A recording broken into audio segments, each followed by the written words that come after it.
Hello, everyone. Welcome to Drop Frames. It's TwitchCon weekend. Most streamers are at TwitchCon, but Goth and I are too cool for school. And I'm old and I'm afraid to fly. He's old and he's afraid, and I have social anxiety. So, yay! And we've got Rami, a pilot here who isn't afraid to fly. Rami, why don't you fly us to TwitchCon next year? I mean, if Goth is afraid of flying, then I really don't think a small airplane is like the best solution here.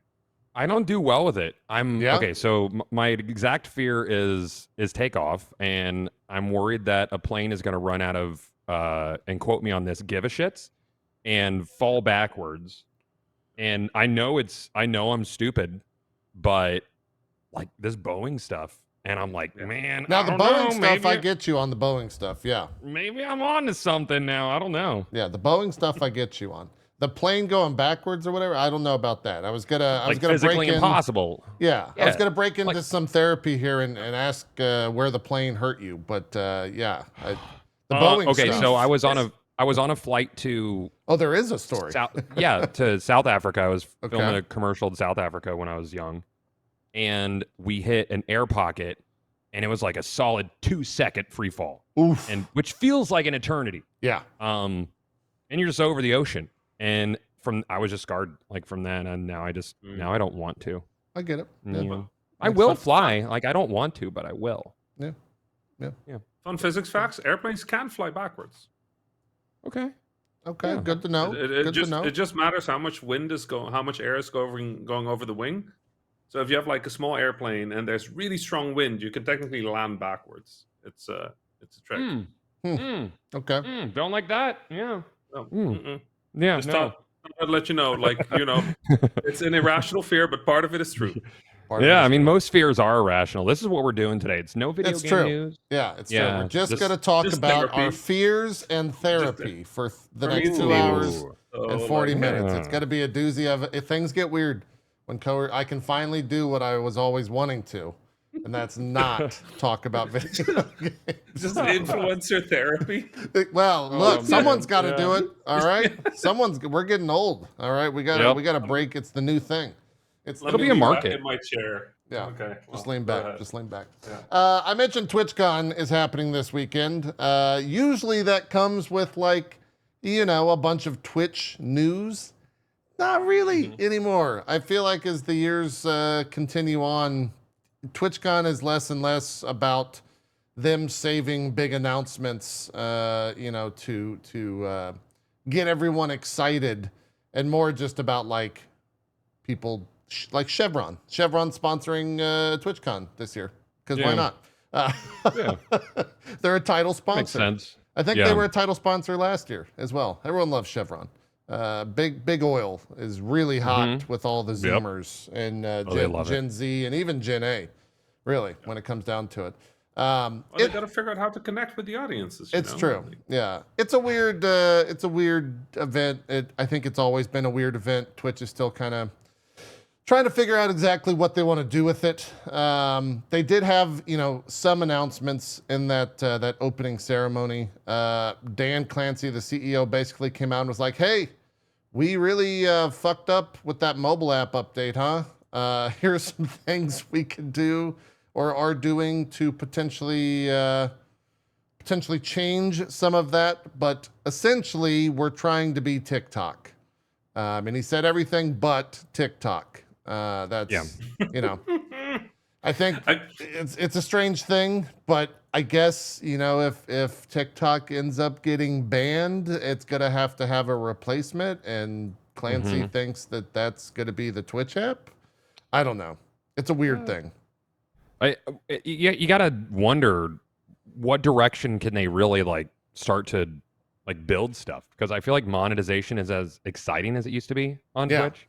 Yeah. Like Twitch Prime rollout was massive. That was the first TwitchCon, right? First or second, yeah. Have we talked about that before? About the impact of how all the streamers were at TwitchCon, except for Lyric, and then we all pulled out our phones. Oh, you weren't there? Were you at home streaming? I knew 4 months ahead of time. Oh, so you're like, I'm not fucking going. Yeah, and then they were like, "You should come out," and I was like, "Why would I do this? Like that doesn't make sense." Yeah. So I didn't. No, that was exactly the case. We all were at the show and we pulled out our phone and we're like, "Hey guys, Lyric's getting like a bunch of money and he didn't do anything different. He's just live, and he got like 4,000 subs." I maxed out my emote slots that day. Yeah, yeah, sure, of course. Yeah, it was definitely a crazy day. We haven't seen anything like that in the world of Twitch when it comes to monetization. I guess gift subs were kind of like a small. Yeah, those were big. A small boom of that, but nothing really since. They did announce a new thing now. They're hyping up the. I'm reading the Twitch blog. I can actually pull it up. There's no images or anything in this Twitch blog. It's just text. But they're hyping up the community now with a single tap. So, unlike a hype train, but similar to a hype train, it's a simple. Every contribution, big or small, will keep the momentum going. I'm reading straight from this, and the celebration growing. Whether you tap one time or send 100 reactions at once, you'll have the opportunity to influence the stream and create memorable moments with the communities you love.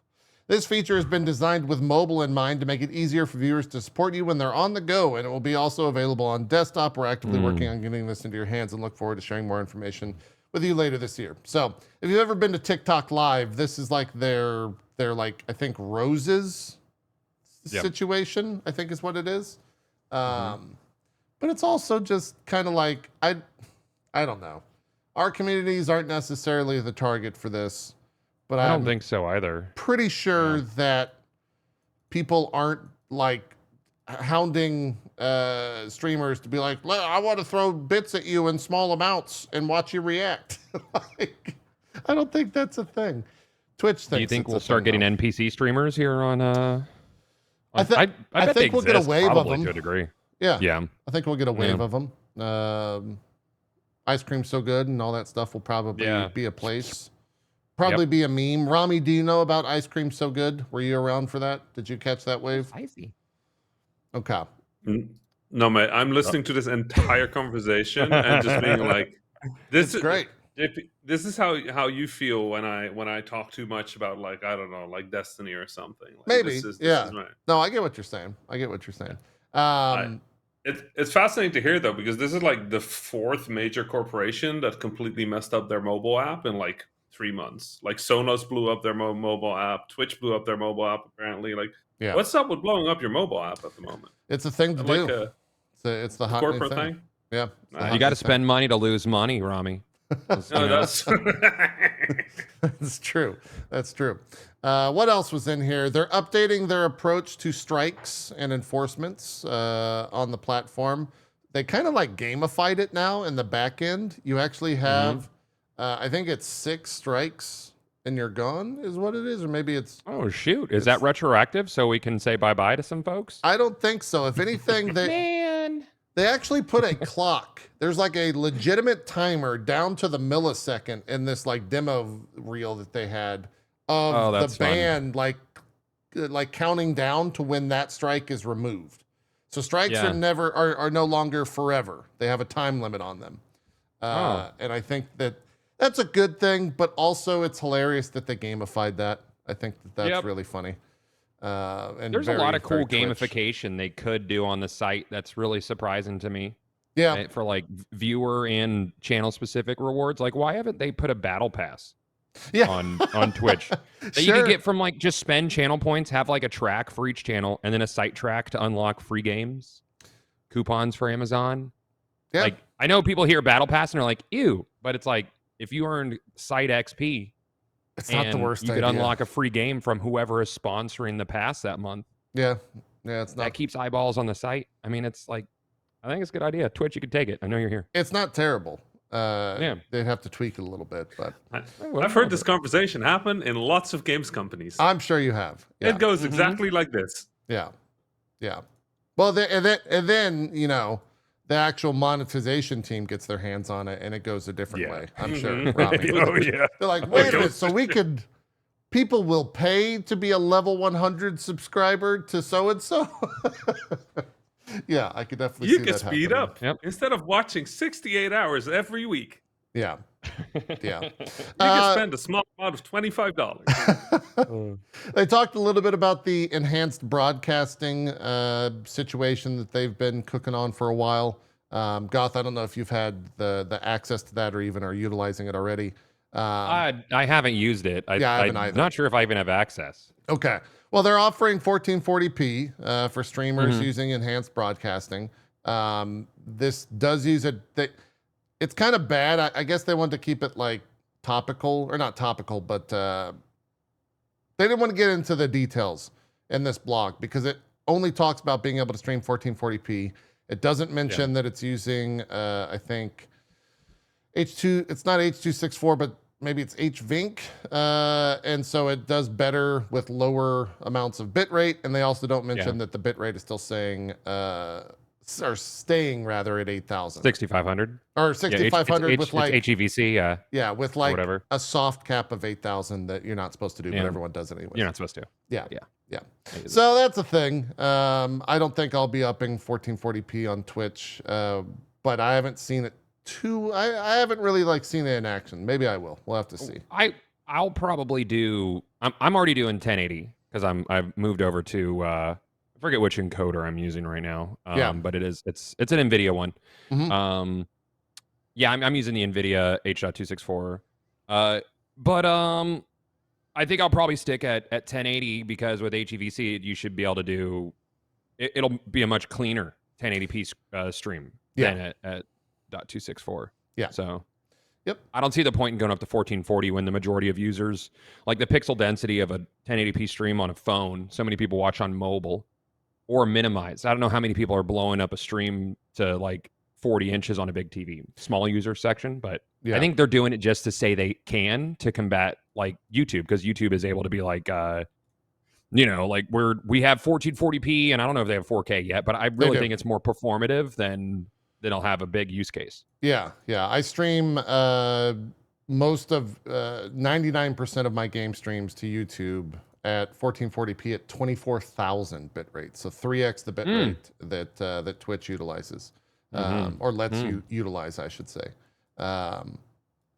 Has a smaller percentage of people watching because that's a crazy amount of bandwidth, but VODs look really good. It's really what that comes down to. I don't think Twitch will ever go that route because, YouTube is Google and Google is God ultimately in the realm of streaming. And the YouTube video player rather, they're just the biggest thing out there. So Twitch and Amazon don't want to foot that bill whatsoever, and I don't fault them for it. What else was there? The other big thing... Actually, before you move on, sure. I wanted to touch on the advanced streaming stuff. So how they're making it so you could do your own encoding? Yes. Have you talked about this at all? Like loosely, takes it off, your own transcoding. Yeah. Taking the onus off of Twitch and putting it on because it's very expensive for Twitch to do. I'm shocked they haven't offered some sort of incentive for established broadcasters to do their own transcoding, because that size of an audience, they would be saving a crap ton of money if we did our own transcoding, or someone of like Ko's size doing his own transcoding. Like, why wouldn't they bump up his sub rev by like another 10%? It would probably still come out as a W for them. Yeah, I would think so. They're saying this is like better quality. I don't think people would notice a difference. Yeah, their own transcoding versus Twitch. I don't think so either.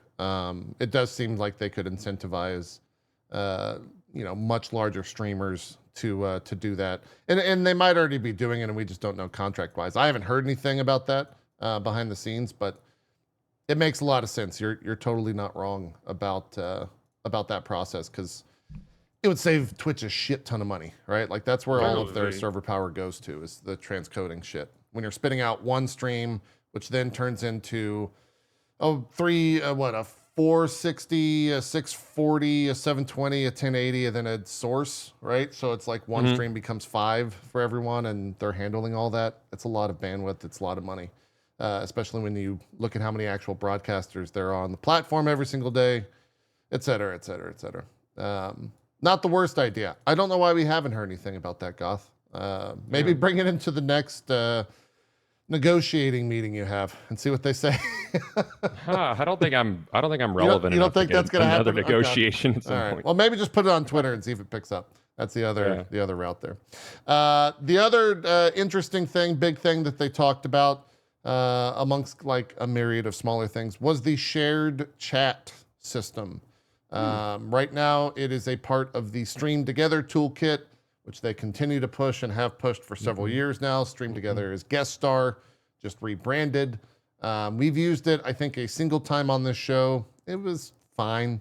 You're going to be able to use shared chat with that first. They did say that they will be looking to extend the usage of shared chat so that it can be used for other collaborations, including IRL streaming and Discord collaborations. But Stream Together will be launching shared chat next week with more info about getting started, moderation, and more.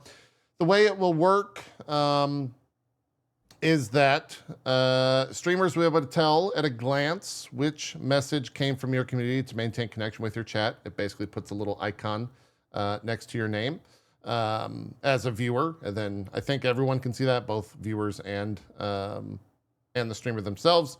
Mods will be able to moderate all messages in chat, and they will be able to issue timeouts and bans for the duration of the shared chat session. Users that are banned from any channel in the collaboration cannot send messages for the duration of the shared chat, and any streamer in the Stream Together session can turn off shared chat for their community. So I think they got the like moderation aspect of it down. I don't see any real issues with that, especially the fact that you can just turn it off if you're, not. I would like to use it right now. I literally have your chat and my chat open. Like it'd be great. Yeah. I think where it gets a little bit strange, and we've talked about this on the show as well with an audience like Co's, where you're bringing 8,000 to 10,000 people at least for drop frames together with with Zeke and I's maybe like 3,000 to 5,000 viewers. There's a size comparison there, and so it gets a little bit odd, I guess, in that chat, especially just with the communities being super different. I could see there being some like friction initially, and I think that goes with all streamers, right? Like every community is different, but I think it's a really cool thing, and it's something that we've been asking for a while. So I'm already thinking about functionality for it. Yeah, I'm eager to try it as well. Like what if when you gifted a sub and there's shared chat, and you could be like, issue a challenge to the other chats, where it would pop up and it'd be like, who wants to match that for your streamer? There's, because competitive nature just works for monetization. Yep. So, I mean, like there's a lot of stuff they could do. I'll definitely be using shared chat, but I'm not using guest star or whatever that is. Yeah. It's all that is just. It's not for us ultimately at the end of the day, Goth, because we have been doing this for so long that like we understand how to do all of that already. That it's for the people that are like, man, I wish I could hang out with my friends on a call. How would I do that? And then Twitch is like, here's all. You just click this button. That's all it is. At the end of the day. So apart from that, TwitchCon has been TwitchCon. There's been a bunch of Kick streamers that have gotten banned because they're fucking weird and do weird shit on the show floor. And that's been interesting to watch. Bunch of panels. I think Barry right now is on a panel. Zeke is either on a panel. Yeah, he was on a panel yesterday, if not today. So you can look forward to that. I think it's all streamed. Bunch of different like game shows from a bunch of the bigger streamers. But at the end of the day, nothing really too crazy outside of the Kick streamers being Kick streamers at TwitchCon. Yeah. So Not too surprising. Yeah. We didn't really expect. I didn't really expect anything there. I have heard of some interesting like behind the closed doors NDA meetings that are occurring with different companies out there. So that's kind of piqued my interest on a lot of that stuff. Curious to see who breaks embargo on that. We'll see how that goes. But there's streamers involved, it'll happen. Yeah, with streamers involved, it'll happen. That's for sure. But that's TwitchCon ultimately. I will probably try to go to next year's. I don't think I'll ever go to TwitchCon Europe, but the US TwitchCon, I think it's probably time just to go hang out and really come to terms with how irrelevant I am in the grand scheme of things. That's all. Come to GCX. I could, yeah. JP. That was the other thing. Yeah. You guys had a great con this year at GCX. Yeah, I heard kind of like a soft reboot for us too. So yeah. You guys are at Universal now, right? Like we're partnered. We have a with long-term partnership at Universal now, and like this year was kind of a crud situation, moving it last second. We kind of got screwed by our old venue. That's neither here nor there. Sure. But we're always planning to go next year, and with like Epic Universe opening and stuff, it's just going to be kind of makes sense. It's a fun vibe, man. Like it's like TwitchCon without the need to posture. Sure. Like Yeah, I heard nothing but great things from everyone that went, so I might have to hit you up on that. And maybe bring like drop frame. See if we could probably get Ko and Zeke. Zeke's a he'll pushover. He'll come regardless. But Ko will be the hard one to get to show up. But yeah, we'll chat about it. Let's get to gaming news because it has been, I don't know what's in the water, but this fall has been. I feel like every Monday or Tuesday, I wake up and there's just like some crazy shit going on. This past week, I think the news that everyone was talking about was Nintendo is doing a patent infringement lawsuit against Pocket Pair, the devs of Palworld. This was a conversation that everyone had when Palworld blew up at the beginning of the year. And then we thought that like nothing was going to happen because Nintendo remained quiet, but as with most things legal related, they were just taking their time. And they were also doing some weird stuff, which I think, Rami, you tweeted a great article on this that was behind a paywall, so I didn't get a chance to read the full thing. Oh, I'm sorry. I did not know that was behind a paywall. The understanding is that, like, Nintendo patented things for this lawsuit? Did I get that? Like, what, tell me about that article. Tell me about how that broke down. I mean, basically a whole bunch of stuff happened, but the one thing you need to understand about Nintendo is, as far as I remember, as far as most people remember, Nintendo doesn't lose lawsuits. Right. At least not ones that they bring. They're not. So the main thing that is up there right now is that there is a lawsuit. The amount of information that is out there, a lot of it is not confirmed, right? Like we'll see it when the suit like properly goes through, like what they're actually suing for. Right. But people are searching through potential patents that might be relevant to the game, and they found a bunch of them that might be relevant, right, to Palworld.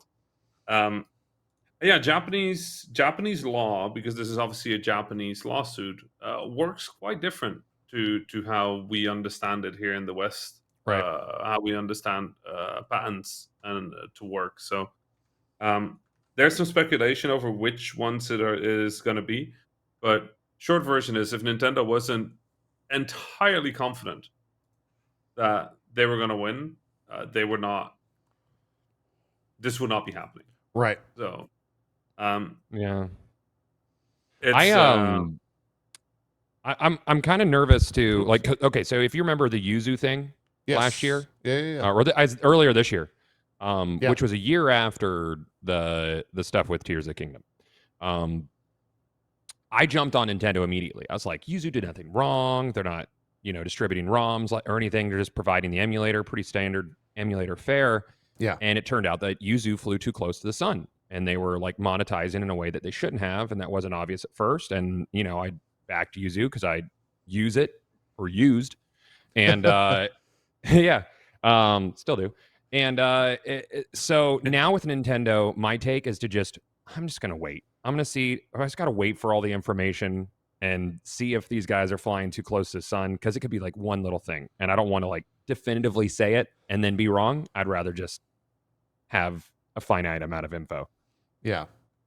Yeah, some of the patents that they're saying that they infringed upon is very close to the whole like Shadow of Mordor bullshit from a couple of years ago, like Nemesis system, but maybe even like more simple than that from what I was reading. Different things that they have patented, and I think that all of that stuff is Japan only. I'm not 100% certain. I should note that we're not lawyers on the show, just for our own protection, but not anymore. Yeah. It's Nintendo's gonna Nintendo, I guess, at the end of the day. Yeah. It's really all you could say about this, and it kind of fucking sucks.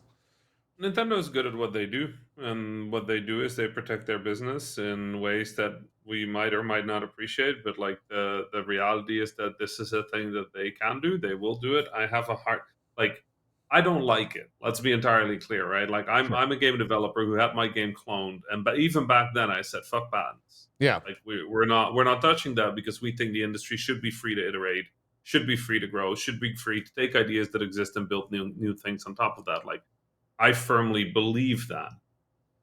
At the same time, it makes sense that Nintendo looks at Palworld, which made like a gazillion $billion with like 11 people in a garden shed, and goes like, you know what?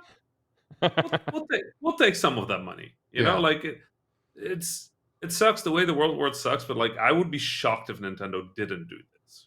Right. I mean, that was the first thing that when Palworld came out, everyone was just like, oh, well, Nintendo's going to sue the fuck out of them. Right? Yeah. I couldn't help but hear the Iron Man 1 meme. It's like, Pocket Pair made this in a cave out of scraps. Yeah, they really did. Really did. It's kind of, it's one of those things too, where there was some, when this came out was right around the time that there was an investor meeting or something from Pokemon, and Pokemon is out there like flaunting their numbers, and it's just like absolutely staggering amounts of cash and just everything. Like I think Hello Kitty is the biggest IP in the world, and this is second, or maybe this is first now, and Hello Kitty, like they kind of go back and forth. I want to say it's Pokemon. Pokemon's I think maybe number one now. But yeah, it's a wild situation. I'm so curious to know, like, what's the end game for this, right? Like, is it take Palworld off of stop making it? Stop doing, you're no longer doing this? Like how do they, or give us money for the IP that you infringed upon and the value of X, Y, or Z? I don't know. It's not about the money, JP. It's about sending a message. Sure. Okay. But I think it might be also about the money. Not joking. Yeah. No, you're not wrong. It's very much us protecting about their IP. Else, you know? Yeah. Probably both. Yeah. Let's be honest. The money is a nice bonus. Yeah, because that game did sell crazy bukus of numbers. That's an industry term, is bukus of money. Oh, is that? Okay. Yeah. I'm behind. Phil told me about it. Just they're basically saying don't put guns in Pikachu's hands and we'll be good. Yeah. That's Did you see the hard drive article that Pocket Pair hired identical lawyers to Nintendo's, but with guns? Hard drive's been killing it this past couple of weeks. The whole Jeff Keighley arc was also really funny. But yeah, I did see that. It was good stuff. So now we're on a wait and see thing. And we're probably going to be waiting a while. Like this lawsuit could be years till it's resolved. Like that stuff does not move fast. I will say, the one thing that really the Nintendo thing pissed me off, I'll be honest. But if you scroll to the bottom of this letter, JP, is like it is truly unfortunate that we will be forced to allocate significant times to matter unrelated. That's why you hire lawyers, mate. Yeah. Nobody on the development team is like, oh darn, I can't 3D model today. I have to go to the lawyers. I gotta go become a lawyer. I have to go to law school now. I get wanting to sort of like tilt the narrative a little, but like, oh come on, like a little. There's a little bit of pandering for sure. Yeah, like they're trying to get, and I think that even without them doing this, I think most of the internet is on their side in terms of like the optics of it. I've seen a handful of people being like, no, fuck you, Nintendo has every right to do what they're doing, and a lot of those people probably were already on that side of that camp back in January when Palworld came out, right? But yeah, it's a little bit of pandering towards the end of this statement, without question. Well, Pocket Paired isn't like squeaky innocent all the time. I don't know if you've. I mean, do you remember Gameloft? I mean, I think they're still doing stuff, but they they started off as a mobile dev, and they did a lot of like borderline plagiarism, like copying other games but making mobile versions. Yeah. Pocket Pair. Did you ever play? What was it called? Craftopia. It was a game before. Yeah, I remember it. I called it the Everything Bagel, and it looked like if Breath of the Wild was a survival crafter with every other game in it. And I was like, this is too good to be true. And when it eventually came out, it was very rough. And then 5 years later, it's still very, very rough. So they have a history of, and I think they had a project before that they also abandoned. Yeah. So they do have a history of like not being completely upfront and honest, and kind of like borrowing liberally from stuff. Yep.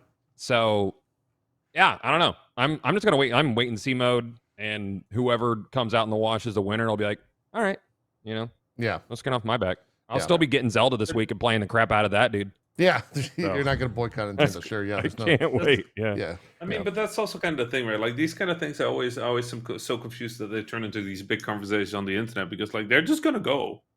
It's not like the lawyers are sitting there and they're like, Twitter is against us, let's drop it. Like, no, right? They're yeah, they're Nintendo doesn't give a fuck about. Nobody gives a shit about this whole thing. Yeah, it's just gonna happen. The lawsuit's gonna happen. Somebody is gonna pay somebody else a bag of money, and then everything's gonna continue exactly the way it is, and every gamer out there will be completely unaffected by this entire thing. Yeah. Right. Yeah. Like if they were suing to shut down the thing, yeah, bring out the pitchforks. Like, sure. Like I'm all for it. Like that's ridiculous. But like bags of money between large companies with lots of money, I'll care about paying rent and like figuring that shit out. They can do their shit. I think that's a reasonable and level-headed approach for sure. Unfortunately, Rami, this is the fucking internet. So yeah. Fuck. I always forget. You got to be extreme. Okay, you don't hate what I hate equally, so I'm mad. Yeah, you like pancakes? Well, I like waffles, and I heard you hate them, motherfucker. It's a whole different sentence. Exactly. Exactly. So yeah, that's been a fun thing to watch this past week. I didn't know too much information about this next story, so I had to do a little bit of research before. Over in Australia, games featuring paid loot boxes will now soon receive a mandatory M rating. I dove into that because it on that headline alone seems like great. That's how it should be. Unfortunately, it's not that simple, as things typically are not. So in Australia, apparently M is the equivalent of a PG-13 movie or teen-rated game. Mm-hmm. Okay. And apparently this will not make a difference because it's the same as like Marvel movies in a lot of ways. Also, they go on to state that if you have any form of actual gambling, whether it's a slot or Balatro, for example, would fall into this category. Those are 18 plus. But mature, if it has loot boxes, is mature 15 plus. So the loot boxes aren't really regulated, but if you have any form of like gambling, slots, poker, Balatro, for example, then that is 18 plus. Wouldn't every loot game be gambling? You're pulling a slot machine handle every time you kill a guy in Diablo. Right. Yeah. I think it develops the same habits. Yeah. But it's a little silly, yeah. It's very strange because like it kind of reads like some politician, lawyer, whatever, was like, I'm going to get some easy points and we're going to ban loot boxes. But then he like stopped there. Like they didn't actually do research on how all of that works, which tends to be the case a lot of times when this happens with anything in the video game world, unfortunately. So it's like a win, but it's not a win. Yeah. And it was presented as like a huge win by this website that I was reading, GameDeveloper.com, who had the story, but diving into the actual nitty gritty of it, it's kind of silly. I also think in Australia, actually, M is not like it's not that you're prohibited from selling an M game to somebody under 15. I think it's legally discouraged, if I'm not mistaken. But so they don't have to have like their guardian there or whatever to buy it, because no, I think that's only for 18 plus. Okay, yeah. At least that's what I understood. So essentially, someone can still buy FIFA and run up a $10,000 if they have access to a credit card, $10,000 bill, but they can't play a game that has like non-monetized casino game. Yeah.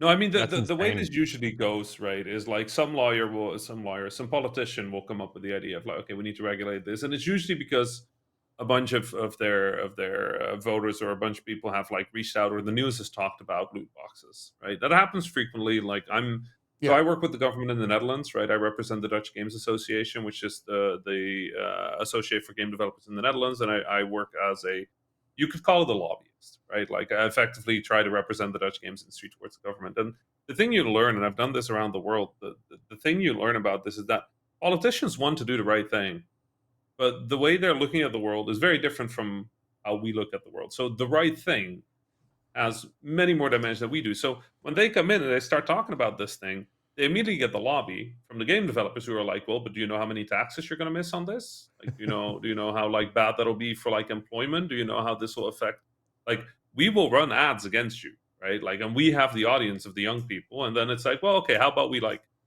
find a way somewhere in the middle where everybody wins? Like, we'll do something that shows that we're making an effort and you still get to do your thing. Yeah.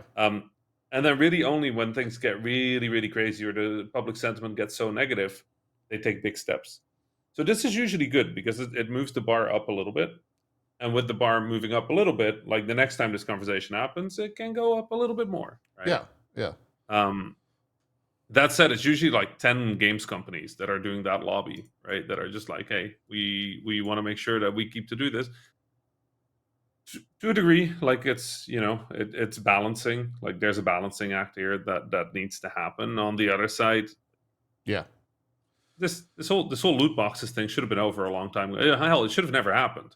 Like, let's be honest. Like, this is a thing that came from mobile, and then mobile started making 60% of the revenue of the video games industry, and everybody in video games went like, "What the fuck? Why don't we? Why don't we do that? Why don't we put that in there? Yeah. Why are mobile games? And you have to remember, not today's mobile games. Why are 2011 mobile games out earning 2011 AAA games? Yeah. Right. Yeah. Yeah. I understand that they all made that choice. I just think it sucks. Right. Yeah. I'm hoping that this is the start of the small rock rolling down the hill and some sort of comes in there. But you mentioned the fact that thinking, JP. Yeah. No, it really is, because you mentioned the fact that they're lobbying against it. When you get like the biggest companies out there in games, we're talking like Microsoft, we're talking Rockstar, we're talking like these are some of the biggest companies, conglomerates, and media in the world. One thing that is nice is that Europe tends to be very ahead on this kind of regulation, like data protection, like loot box. Actually, I think Diablo Immortal is still illegal in the Netherlands. You can't buy it here. That sounds right. Yeah. They were just like, that's not okay. But the thing about that is it's gonna be that weird. It's gonna be that weird situation where for a while there'll be uneven guidelines, but then you're kind of seeing that it'll either split into territories. You're seeing it now with like what was it called? What's the Instagram social media thing? Instagram, Twitter. What's it called again? The Instagram where you can post shit. Threads? Is it Threads? Threads. Yeah. Yeah, that's not a good sign for Threads. Right. Threads. What's it called? Threads was not. Threads was not allowed to launch in Europe for like 2 or 3 months after it launched globally. They're like, your privacy regulation is shit, so you ain't in. And what you see is that then sort of like brings up everybody else, because we have to develop for it anyway. Like we have to make a version of the game that will work without it. So why would we make 2 versions of the game? Right. Yeah. Unless my hard rule nowadays is if something is not allowed to launch in Europe, but it is allowed to launch in the US, I don't fuck with it. I stay away from it because apparently the money is so important to them that they made 2 versions of the game. I ain't into that. Like, yeah, not doing that. And I would also say in the case of like Diablo Immortal, which you brought up, I don't Blizzard having that banned anywhere as long as it's not China. I don't think they give a shit, right? Yeah, like that game is all China the fuck up, right? When it comes to like how you can monetize it. It's a shame too because it does super well. That game it's fun. Like that's what sucks about it is like the monetization is so egregious. But I like Diablo and loot games a lot. Totally, but, yeah. Like I want that, for sure. But like not scummy. You know, like could we just separate the two so I can play something fun on the toilet and not have to spend my savings account? That'd be cool. Yeah. They've got solutions for that, but just not yet, I suppose. Yeah. That's one of the weird things. I love Diablo Immortal as a use case because like the reason it's such a good loot game is because you can't get all the loot without paying for it. So if you don't get the loot, there's something to play for. There's always a carrot. Yeah. There's always a carrot ahead of you, and they managed to keep that because otherwise you have to pay. So it's a really good use case of like how loot games really work. Like it's a carrot machine.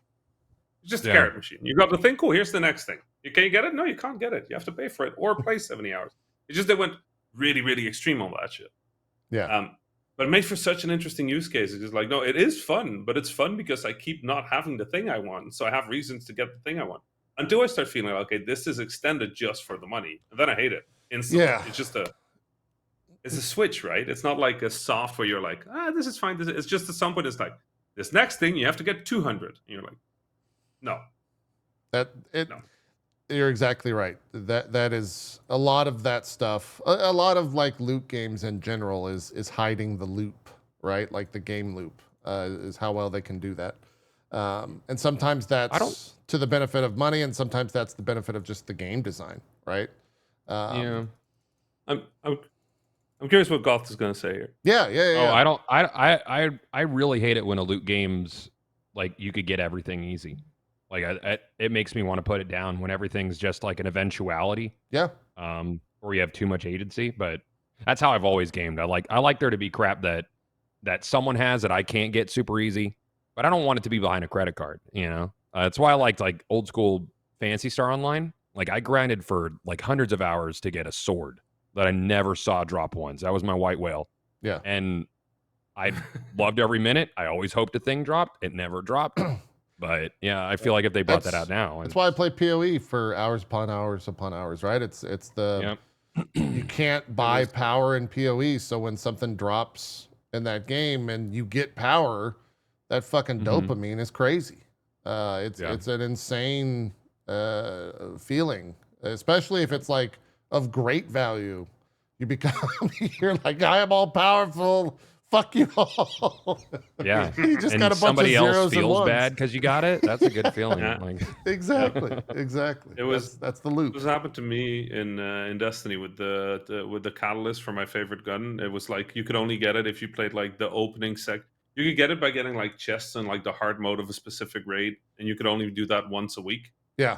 I think I was like 40 weeks in when it dropped for me, and I was like, just every weekend I would get a bunch of people together and like try like the first 2 chests, because getting a group of randoms to do something difficult in that game ain't gonna be it. Yeah. I played for like 40 weeks. I even went to Bungie at some point to talk to them about it. I was like, man, like, yo, this is like, I'm at like 30 something, and the person that I was talking to looked at me and was like, "But are you gonna get it?" I told them like, this is broken. Right? I've been doing it for 37 weeks. Every week, somebody in my group gets it. Sometimes 2 people in my group get it. The only person who hasn't gotten it is me, and I'm 37 weeks in. And they looked at me, and they went, "But are you gonna get it?" I'm like, "Yeah." They're like, "Then it's working." I'm like, fuck. That's right. What stage of grief is bargaining if you went to?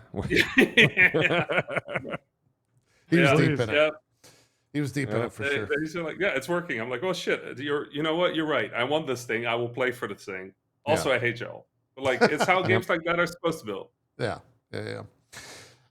Well, let's see what happens in Australia. Right. This is maybe the first of many, perhaps. Maybe it'll spark more conversation in other parts of the world. We will have to see what comes from that. What else is going on in the video game world? I feel like I'm talking about Concord. It's like, all right, bring out the horse. Get your beating sticks. Like every week, there's just something fucking crazy about Concord and the story of Concord. This week, it was the director has stepped down. Ryan Ellis was the game director. He has stepped down from Firewalk Studios, or at Firewalk Studios, I should say. I think he stepped into a different role. He didn't leave the company, if I'm okay. Yeah, correctly. let me get that for clarification. Whatever. Blah blah blah. Well, they said the studio's been in limbo. Kotaku is the one that was doing this this information. They're waiting for what comes next for Concord and their team. There was also some, I think the big tagline that kind of is running around the internet this week with kind of an unfounded source. It's like a trust me source bro, or trust me bro source rather, saying that the game took $400 million to make, which like that's nuts if that's true. But really, that feels inaccurate. Like, there is like even if you just look at at what we know of the studio in terms of like size, there. You know what? I'm not gonna say there is no way, because I've been surprised by this industry in ridiculous ways before, but like that seems very unlikely. Yeah. Like it's not like Pete Parsons was there as the resident car collector. You know, that's. Yeah, that's a lot. Yeah. Also, Goth it says he told staff at Firework last week that he would be stepping down from his game director role and moving to a support role instead, according to three sources familiar with the change. So yes, he is not leaving the company / Sony / PlayStation. So did you play it? What? Did you play it? Concord? Yeah. I thought we've talked about it. I linked on the show. Like, I thought the game was fine, but it wasn't anything other than that. Like it was. I had fun. It was just like I actually played it for a decently long stream, like 5 or 6 hours. But I had no pull to go back to it. There's other games that are doing what it does. I had sponsored hours from Sony. I probably wouldn't have touched it otherwise because I'm not like into hero shooters entirely, but I had a good time with it. Yeah. Until like at launch, like there's no queues. Like I couldn't. I was in the middle of a 2-hour sponsored stream, and it was like this is launch day, and there was 15-minute queues, JP, and I was like, this is dire. So it was my fault for not properly advertising the game. I'm pretty sure. my fucking bad. As well. Yeah. It was a rough go. Yeah. It's sad. You know, it makes me like 400. You know what? I'm just gonna straight up say it. Fair, no fucking way. Like whoever said that has no idea what they're talking. Like if that turns out to be true, like I will have to retreat all my faith in Sony. And you know, I'm on the developer side of this, right? Like I'm looking at this from a very different angle. Like 400 mil on this, when you know what other Sony studios are getting for their games, when you know what Sony is spending on things, it just doesn't make sense. Like that number does not make sense. Yeah. From what I understand, some other journalists have been digging into it. They also said that's not the number we're hearing. Like I haven't heard the number. That said, if I did have the number, I also would say the same thing. But like, I have no idea what it costs. But if you take the amount of people, if you take the amount of time it presumably took, it'll be expensive, but not 400 mil. Like that seems very unlikely. The part of the story that I was more interested in was the toxic positivity part. Yeah, that part I found very interesting. Yeah, so this all comes from the podcast Sacred Symbols and the host Colin Moriarty. He said the title is referred to as the future of PlayStation internally, and the studio's culture of toxic positivity hindered its development. And that was, I guess, a quote that he heard from someone. I want to. It makes sense. Trying to find more of the toxic positivity.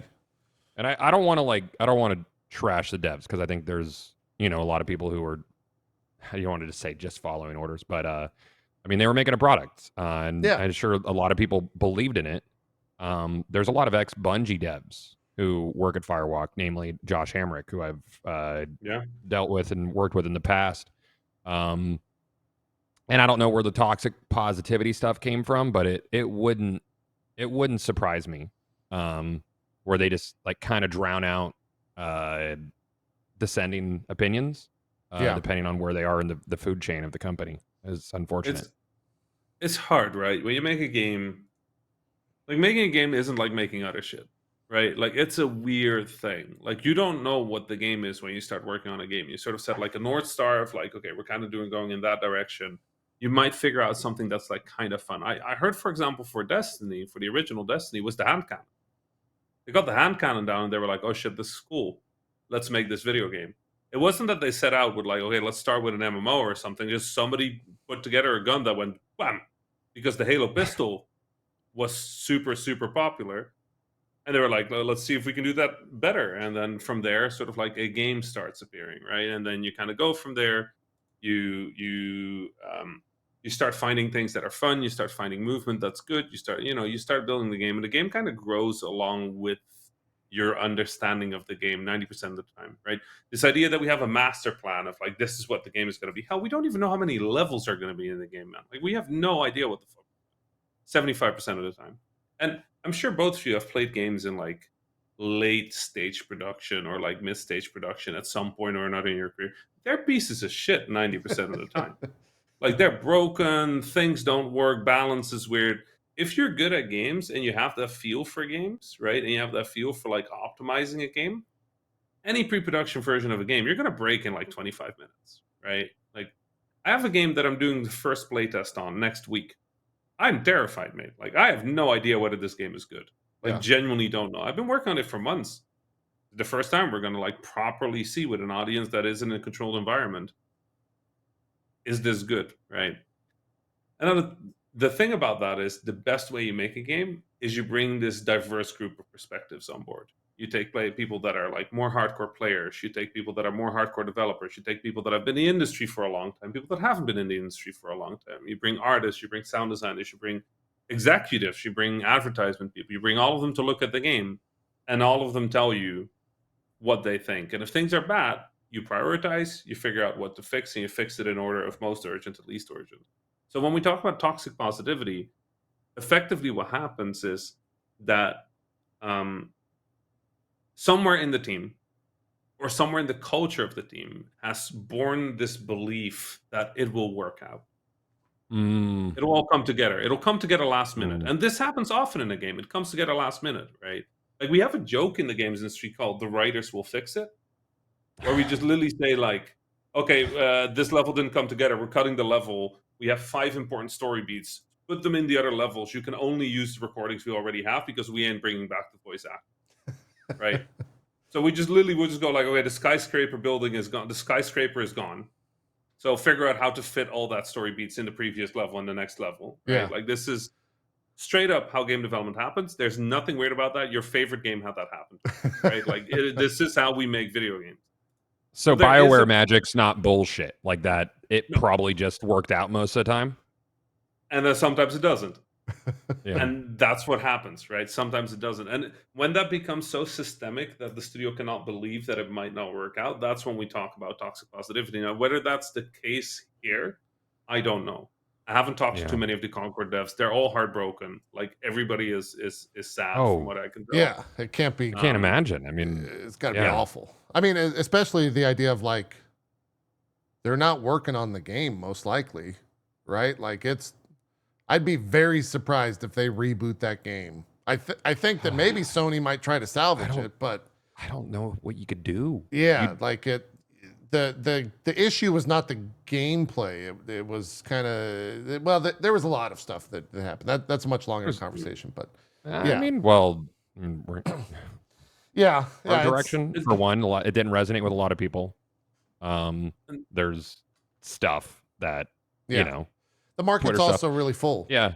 right? It's Like super full. Like $40 for a PvP only game is so tough, and that makes me worry for Marathon because I think they're going to be in a similar boat. Totally. I mean, because I don't think keeps the Bungie name carries the same weight it used to. Definitely not. It's just, I have this conversation with a lot of people in the games industry, including the executives that are making these decisions, but I just keep telling them, like, stop trying to make fucking Fortnite. Like, it's done. Fortnite exists. Like, if you look at the playtime, right, of people playing games, the majority of gameplay nowadays is games from 5 to 8 years old. Yeah. And the only reason it's that is because that's when Fortnite came out. Fortnite is not a small. Fortnite is a percentage of the games industry at this point, right? Not a small percentage. It's like a percentage of revenue in the games industry, and everybody looks at that and they want to be that. But like, stop making. I'll be really honest. Stop fucking making live service games. Like, stop it. Like, like we have space for 2 or 3 a year, at best. And if one of them is successful, everything for the rest of the year is fucked. Totally. Yeah. That's you're 100% on there. Yeah. We play that. Everybody plays that. We have Destiny. We have Final Fantasy. We have we have Warframe. We have Fortnite. The kids have Roblox. Minecraft is still going. People are out of time. Diablo 4 is still doing well, right? Diablo 4 even though there's a lot of shit on it, still doing well. Yeah. World of Warcraft is still going. Like, people totally 20 years. Not that people they're are celebrating. out of money. People people can pay $40 for a game if they want to play it. People don't want another job. People are done with having jobs in video games. Like, and I get it. Sorry, that's like, right. Shit. Like, I'm playing Black Myth. Yeah, having a good time with it. I finished Astrobot. Fucking incredible. Loved it. Like, loved every second of it. Right. Yeah. I'm what was the other one? I'm playing Warhammer. Having a good time with that. Very fun. I paid a bunch of money. I played the video game. I have a good time. I stopped playing the video game. Yeah. Life's good, right? And I still play Destiny. That's it. That's my other game.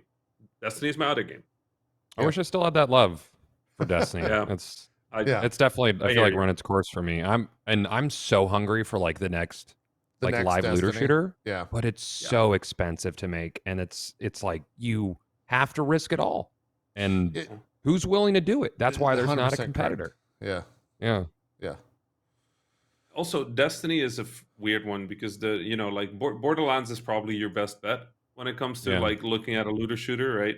Because Destiny is a really weird combo. Like, that game would not have worked if Destiny came out today and there was another game instead of Destiny. Destiny would flop the same way Concord did, right? Like, it would just fall flat. There's no space for more of that. The only reason Destiny is going is they're continuously sort of like trying new stuff that gets some people to come back, and they have enough legacy that you have a user base that it can keep going, right? But they're losing aggressively right now. They know it. You can see them make moves. Like, the Gallahorn is free today. Like, why is the Gallahorn free? Like, that was paid DLC before. Like, that. Yeah. The closest thing for me would have been First Descendant, which is basically Warframe with boobs. Yes. I enjoyed it. I didn't think I would. You're still playing it, right? Probably put I've run out of stuff to do. Really? Yeah, I've run out of stuff to do. Stuff to chase. The chase was fun while it was there. But it's not a permanent replacement. It's something that I'll probably hit like for seasons, but it's not. Yeah. I really didn't think I was going to enjoy the game, but I liked grinding it when I still had stuff to chase. Yeah. But it certainly didn't grab me as hard as Destiny did for as long as Destiny did. Sure. Yeah. The first one always grabs you the hardest. Game. It's like Final Fantasy rules, right? Yes. I don't know. Like, there's a lot of discussions on Deadlock right now, and like, as a games industry person, that's not games industry, y'all. Like, Deadlock is a video game. I know it's made by Valve. That's a Valve not games industry. That's not the games. That's the Valve industry. That's a separate thing. We don't talk about that. We don't. That's not. You can't look at what Valve does and be like, why don't you do that? They're the exception. Because everything I make, they take 30% of my money and then make Deadlock with it. Like, I don't. That was the other way around. Did you see? Great. Yeah, sure. I think it was this morning. They hit a brand new all-time high, like, global player count, because Valve Steam is still growing. Also, I'm just gonna blow some minds out there because I had my mind blown about 2 weeks ago when I saw this. Valve released Steam. Do you get that? Like Valve turned the valve and Steam came out. That's why it's called Steam. Did you know this? Did you know this? Did you know that? Yeah. I didn't fucking know that. JP.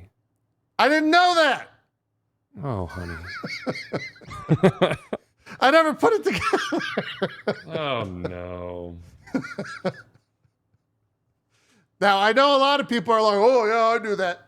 There's some people in the chat right now who just had to walk away from the PC because their minds are fucking, they're blown.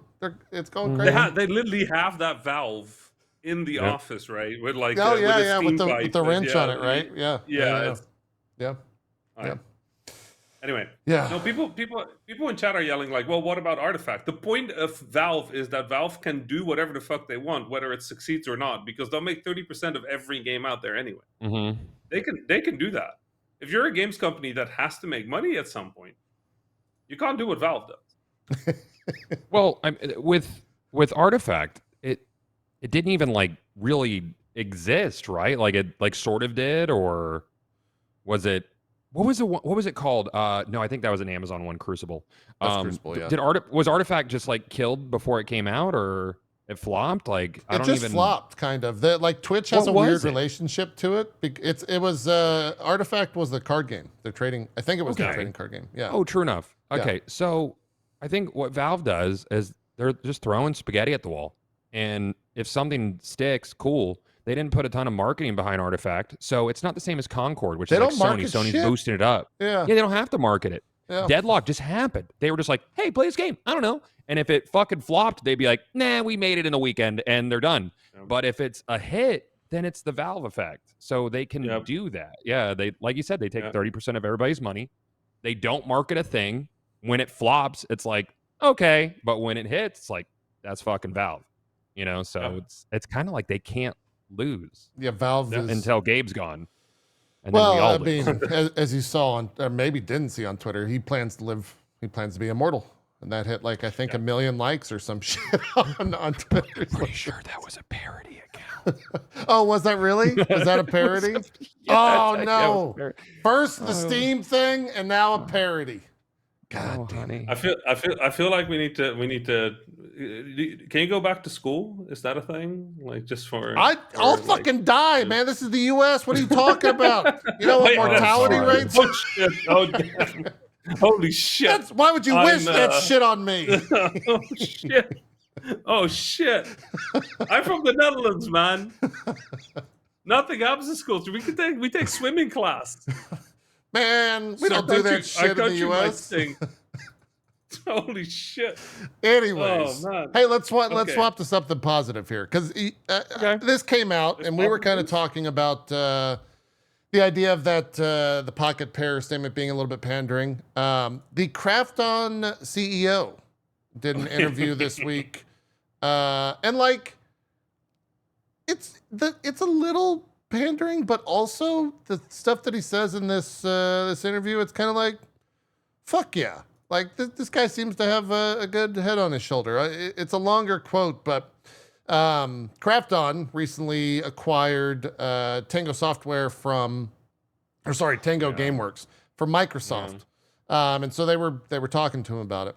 I'm kind of just going to read through all this because it's nice to see a CEO say these things, I think, especially in the given climate of the video game world. Quote, we wanted to maintain their legacy. Although they did not have a big success in their games, we saw many creatives worth pursuing. That's why we wanted to work with that organization.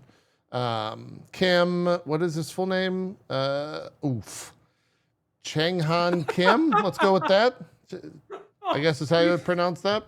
There's going to be a lot of clips today, JP. I can't say that name. What? That's Oof. His last name's Kim. I was going to butcher it. Anyways, he says that Krafton wanted to acquire as many people as possible from Tango to continue their legacy, with the studio being shuttered by Microsoft in May. Quote, because Hi-Fi Rush fans really want to see sequels, we negotiated with Tango Gameworks parent company, Microsoft, to acquire that IP as well. According to Kim, the sudden shutdown of Tango Gameworks left employees anxious, which is pushing Krafton to complete the deal as soon as possible. We wanted to make sure the deal happened fast to minimize the gap in their career. He adds, Kim says the scale and complexity of the conglomerate like Microsoft meant it was difficult to move quickly, but it noted the Xbox marker was open to the sale of both the studio and its IP. He goes, they ask him about Evil Within and Ghostwire Tokyo. Said if we were to acquire all IPs, I think it's going to complicate the deal too much. Krafton is a pretty big company, but Microsoft is very complicated. We want to help the team continue developing their games, but especially Hi-Fi Rush. When I think about our fans, I think what they really care about is Hi-Fi Rush sequels. He did. That was Mr. Oof. Yeah, that was Mr. Oof said that. He did, however, describe the purchase as not too expensive or too cheap either. We cannot really translate the volume into money. It's more about the significance, he adds. The dollar amount was really not important to Microsoft. Goes on to talk about the size. He says, I think a minimum of 100 people is what we're aiming for. We have to scale it around that size. That's a minimum requirement to continue developing the franchise. Or perhaps they'll need a bigger team. We haven't decided on that, but we don't plan to reduce the size of that team at all. They have to work on new projects as well, so there is great possibility the team will scale up even further. He goes on to talk about, he claims Krafton will strive to take risks to produce titles that feel innovative rather than derivative. We're trying to increase our portfolio lineup, and Tango Gameworks comes into play there. Noting that many of Tango's previous games may not have broken even. We can't acquire, here's where it gets good. This is super long-winded, but here's where it gets, this was the important part that I took away from this. We can't acquire Tango Gameworks based on their financials or their numbers, right? We don't think Hi-Fi Rush 2 is going to make us money, to be frank, but it's part of our attempt. We have to keep trying to develop games in the spirit of challenge taking. Tango Gameworks are creative. They want to try something new, and we want to do more of that. Making video games is really a hit or miss industry, and that is risk taking. But having more project lineups is actually a way to mitigate risk because one of them might work out.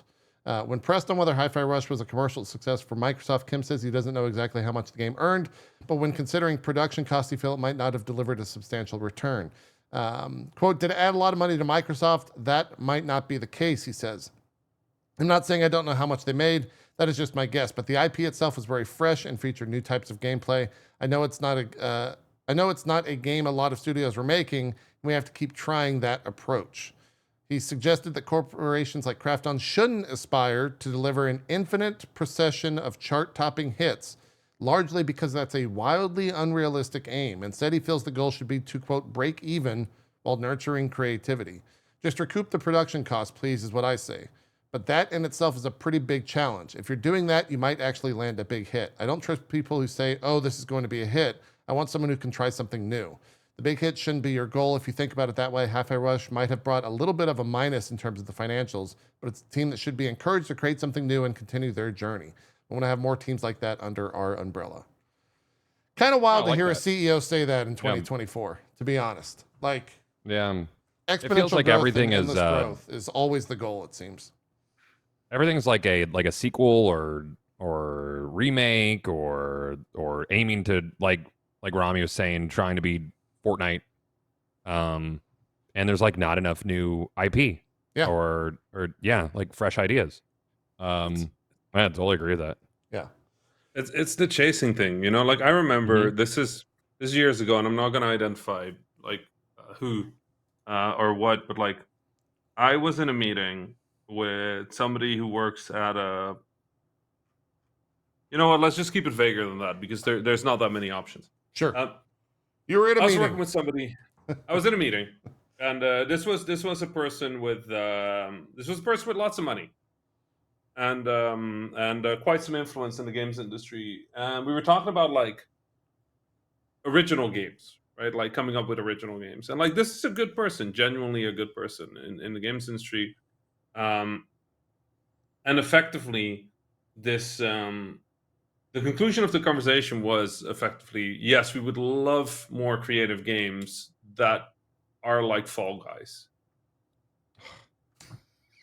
And that's kind of how the games industry works at the moment, right? Like Fall Guys was the big thing back then, right? Sure. Like it was flash in the pan, like did super well. And it is always that at the moment. It's always that. Like I can't tell you like how distressing it is from the games industry to sit in a meeting with publishers. I represent a lot of developers, right? Like in conversations with publishers. And right now, the thing that we keep hearing is like, what audience can you prove? It's like, fuckers, your job is to bring the audience. Like, we work for fucking years on a game. You bring in $200,000, and then you call it. And this is not against Devolver, but like just to use Devolver as an example, right? You call it a Devolver game. It ain't a fucking Devolver game. You're the fucking publisher. Yeah. And I think I might have gone on this round before, but like I fucking hate that nobody knows developer names anymore. Everything is publisher names. Everybody's like an Annapurna game. Who the fuck made that game then? Yeah, that's a very good point. Yeah, the publishers want to hide that because then the audience is bind to the publisher, which is easier for them. But if the publisher is no longer bringing the audience, if they want the safety before they invest, then what the fuck is the point of a publisher? They're just weird bags of money. Like, this whole thing is turning into the weirdest shit right now. Like, I'll be really honest, the games industry, the indie side of the games industry is in a fucking weird spot right now. Like, I like that feedback a lot. That's really no, because I joined a publisher, Midwest Games recently. I am their audience director, which isn't a real title, but basically I'm helping them choose which projects get funded and help with influencer relations and so on. Yeah. Really good group of folks. And it's good to hear that, because I'll be able to bring like that sort of, not feedback, but like knowledge to the table, you know, because like I want to help bring good games out and get the right people doing them, you know, from like underrepresented areas. That's kind of the goal of it. So yeah, it's sidebar there, but that's cool. No, but that's, it's not cool that's happening, but it's cool that like that was a good piece of information for me. Totally. That kind of thing, right? You join a publisher, right? And now you basically get like a little bit of power over what gets made and what doesn't get made. And like the and I don't know if you have that specific power, right? But like I also work for publishers, right? I also work as a scout. I work on all the sides of the games industry. Like that's kind of my job is like spider in the web, right? Like I just connect things to things. The thing is, right now, the way things get funded is like so defensive. So nobody's taking risk anymore. Like I miss fucking EA from like a decade ago. People always talk shit about EA. They give us Mirror's Edge and Dead Space in like a year time. That was fire. That was great. Like I want that back. I want that back where people just say like, this is a crazy ass idea. Let's do it. Right? I've not seen this before. Let's do it. I personally love this. Let's do it. Right? Like the whole like cult of personality thing sucks, but at least with a cult of personality, you get somebody who makes choices. And right now, everything is numbers, everything is data, everything. I get games to publish and they're like, how many wish lists do you have? I'm like, fuck are you talking about? Make the wish lists. We're making the game. You make the wish list. What the fuck why do I have to prove 20,000 wish lists to sign my video? Like, what the fuck? Yeah. The whole thing is so broken. And then in the end, we make the game. We're being held hostage by the fact that we don't have the money to make the game. And then at the end of it, it's like a fucking, I'll just pick another, it's a Raw Fury game. Like, yo, what? Sure. Like, you want to help the games industry right now, you're a gamer, like, go figure out what the developer of your favorite game was. You know? Not the publisher, what the developer was. Like, who the fuck made Call of the Lamb, right? Like, yeah. That happened with... for me personally, that happened with Focus Entertainment and Saber Interactive. When Space Marine 2 came out, I was like, God, Focus Interactive nailed it. Those are the publishers. Nailed it. I felt like a jackass because that Focus Interactive is who handled all of the influencer conversations. Yeah. There's an ambulance. They're coming to get you. Yeah, but Focus Interactive was who I interfaced with, and so I was like, oh yeah, those are the devs. Me. Yeah, they're watching me get worked up. They're like, let's send the ambulance over already. Like this might be necessary. Exactly. Yeah. Anyway, well, we can go two different ways here. They're both not great, but I'm going to use what Rami said here. We can talk about Square admitting that Final Fantasy VII Rebirth and Final Fantasy XVI Profits, quote, did not meet expectations. That was in a financial results briefing that was held in May and finally made public this past week. Or We can talk about EA, who at where was this said? The Publishers Investor Day 2024, where EA Andrew Wilson had the quote, "AI is at the very core of our business," and that got taken for a ride. So choose your own adventure here. Talking about take you for a ride. Have you guys checked out Marvel's Capcom 2 and the Marvel Collection and faced against the Wazzler? I don't want to fight the Wazzler. I don't want to fight him. He's too good. He's too good. He'll be at Twitch Rivals, I think, with with Maximilian, dude. He's too talented. Yeah, the Square Enix stuff, there's not much there. Like, Square Enix admits that something didn't meet their expectations. You could throw in any game that they fucking What was their expectation, though? Did it make profit? Who knows? How high do people enjoy it? Like, Tifa was in it? Profits, unfortunately, did not meet our expectations, is what they said. He stated the initial sales. There are profits. Yeah. He stated initial sales of Foam Star and Final Fantasy VII Rebirth released in Q4 of the last financial year were, quote, not as strong as expected. Which, like, I'm curious about like the completion rate for Rebirth, because we could figure that one out very easily. Yeah, you can go to the trophies. Yeah, you can go to Sony. Yeah, you can look at the achievements. Yeah, chat. Do the thing. We usually expect like 50-ish. Yeah, to make to the for a game that big. So. I didn't finish it because, I mean, honestly, I was gonna wait for PC for Rebirth. I played Remake. 40%. 42. 42% got the final achievement. That's really not bad. Yeah. 42 points. That's really not bad. I think sales were just low for that game, and they cited because you had to play the first one first. I mean, you could watch a 10-minute video. Yeah. I mean, I'm waiting for it to come on PC, and I'm not going to get a PS. I'm sure we're going to touch on PS5 Pro. I'm not going to get a PS5 Pro for that. I mean, the Digital Foundry video came out this week. We can talk about it now because we talked a little bit about it last week of just like who is it made for. But that the Digital Foundry video came out for the PS5 Pro for Final Fantasy VII Rebirth specifically, and I'll be getting that stupid $700 thing just to finish Rebirth. Yeah, because it was either blurry or tough frame rate, and I was like, if I'm gonna experience Final Fantasy VII, because the original 7 is probably a top 5 game all time for me. Yeah, I want it to be the best quality that can be. So I'll probably wait for PC. To play it, and it will be better. Like, there's no doubt about it. You cannot argue that. Yeah. It will be better than the Pro.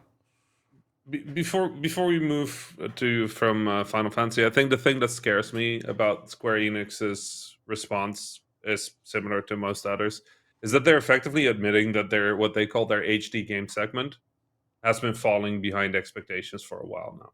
Sure. And that scares the shit out of me, because I really like my Square Enix HD games. Like, their mobile is performing much better, clearly. Yeah. Well, I mean, that's also kind of the Japanese market, right? Like, isn't the Japanese market heavily mobile dominated now, more so than the rest of the world?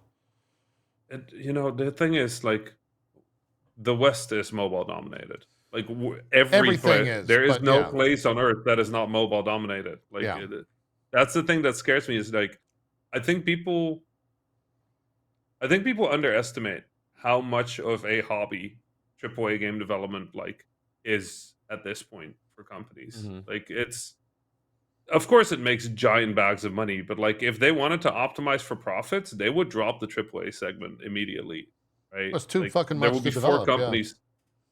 There will be 2 fucking companies still doing this thing. Rockstar and Isn't like a large portion of Square Enix's revenue 14? It is, yeah. 14's carried them for a while now. Yeah. And I know that like the new Final Fantasy like mainline titles, like a lot of those characters make it in the 14, right? Because I haven't played past Realm Reborn. I couldn't. Yeah. Like, it was just way too slow for me. They do a lot of tie-ins. Like 16 had a huge tie-in quest after it released, and So it's just to like push more people to the MMO or push content to the MMO.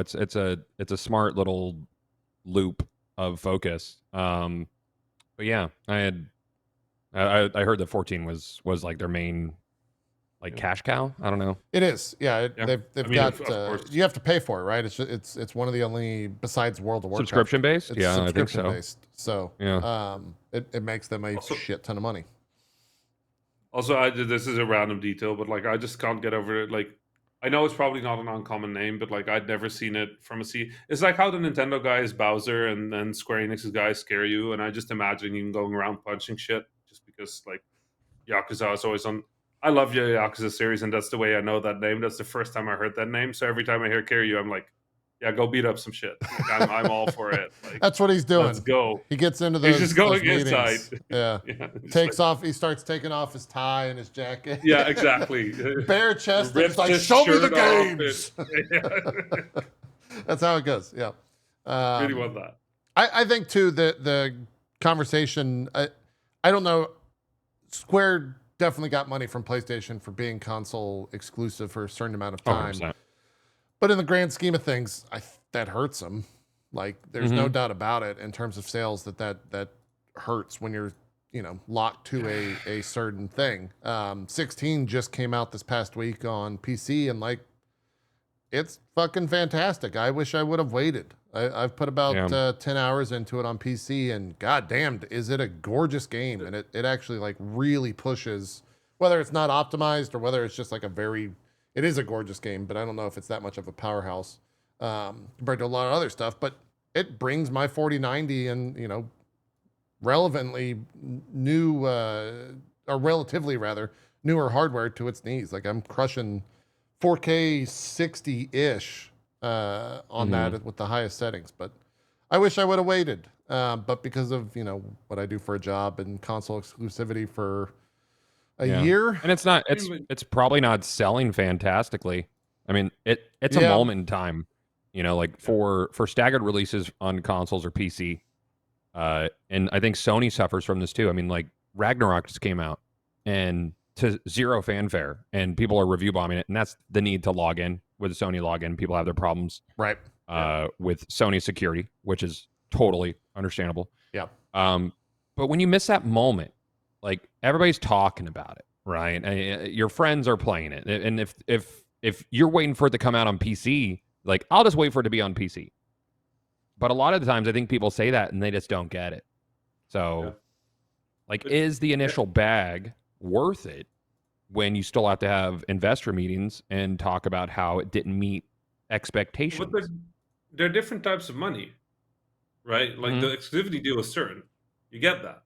Sure. No question about it. You can't fuck it up. It can't flop. It can't go Concord, right? Like, you don't have to shut that game down a week later with $0 made. Like, that's the reason those kind of deals happen.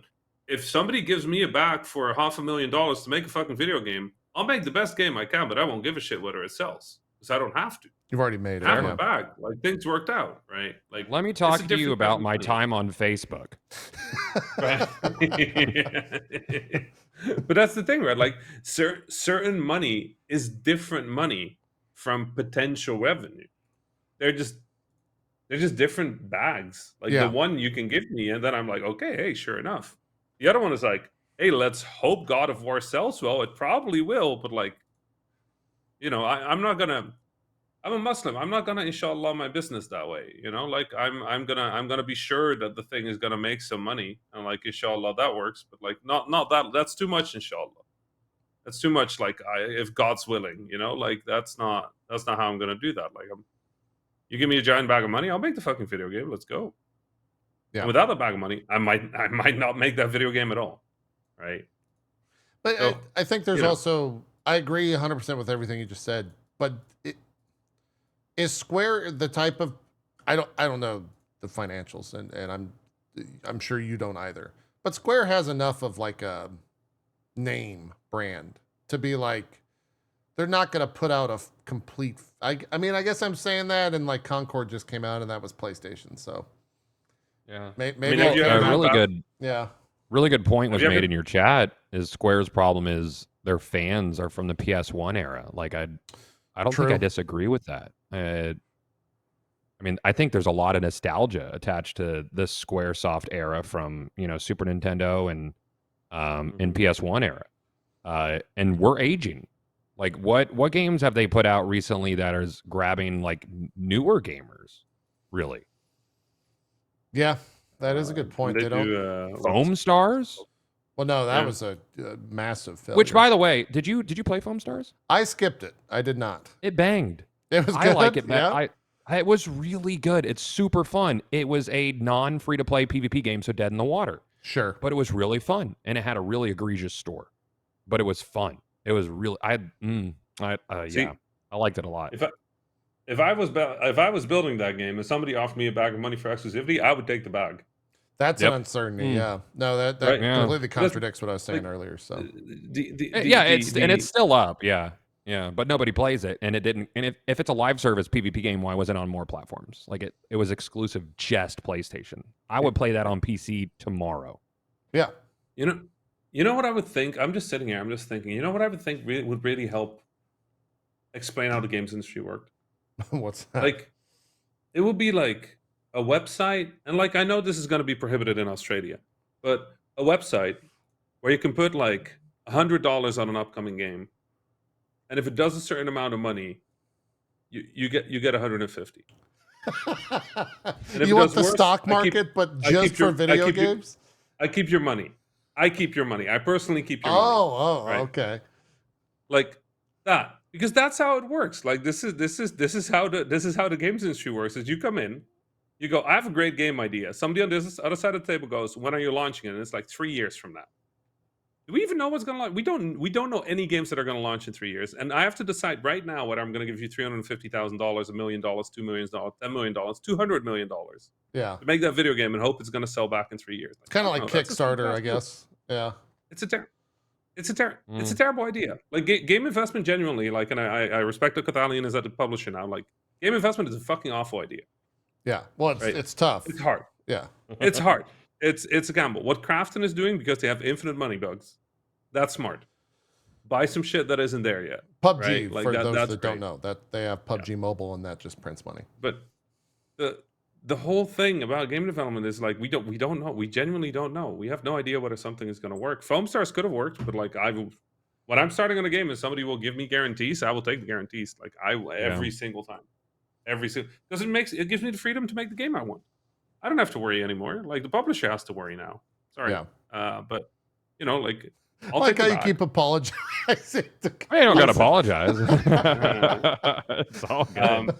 But that's the thing, right? Like I can make the best game I can make if I don't have to worry about how much money it's gonna make. Right? The less I have to worry about that, the better video game I'll make, because I'll be thinking about what the best quality video game is. And on the publisher side, that's where they should be thinking about marketing. That's where they should be thinking about audiences. That's where they should be thinking about. And if they come in and say like, hey, if you considered this, I'll go like, hey, you know what? That's a good idea. Let's do that. Yeah. But you're splitting my attention, right? Like I can make a good video game or I can make a well-earning video game. A well-earning video game might not be good. Then it flops. A good video game might not earn a lot because, shit happens. But right. The more, look at Visions of Mana, though. Like, Vision's apparently very good. Yeah, I especially if you're it a lot. A Mana fan, which I am. Yep. That studio got closed the day it launched. That's like... And potentially even before. They saved the announcement till after, or till it launched, right? Which maybe is worse, but not a good feeling. Anyway, I'm sure they'll be replaced with EA, with the AI. Yeah. I mean, the EA Andrew Wilson stuff, it is really silly to hear that when you hear, a CEO say AI is at the very core of our business, but in the context of Investor Day 2024, it's the buzzword, right? Like Apple just launched a phone on Friday, and all of the AI shit that it touted isn't even on the phone. It's just it's coming in later updates. So it's just like that's what investors want to hear. It's like AI. Theoretical. Yeah. Well, no. They just haven't pushed the software update yet because it's not ready. They haven't asked the AI to program it yet. There you go. They'll get to it, but it's not ready. The AI is working on it. It's like this weird the buzzword mentality. I think has ruled so much of our industry for so long, but like for some reason the AI stuff is just so much like stronger for whatever. I don't know, Rami, if you can speak to that, why that is, but like investors hear AI and they start salivating for some reason. So Andrew Wilson's out there being like, yeah, no, we love AI. Of course, it's the same thing as metaverse, right? It's the as Goth was saying earlier, it's the everything bagel. Yeah. Okay. Like it'll solve everything.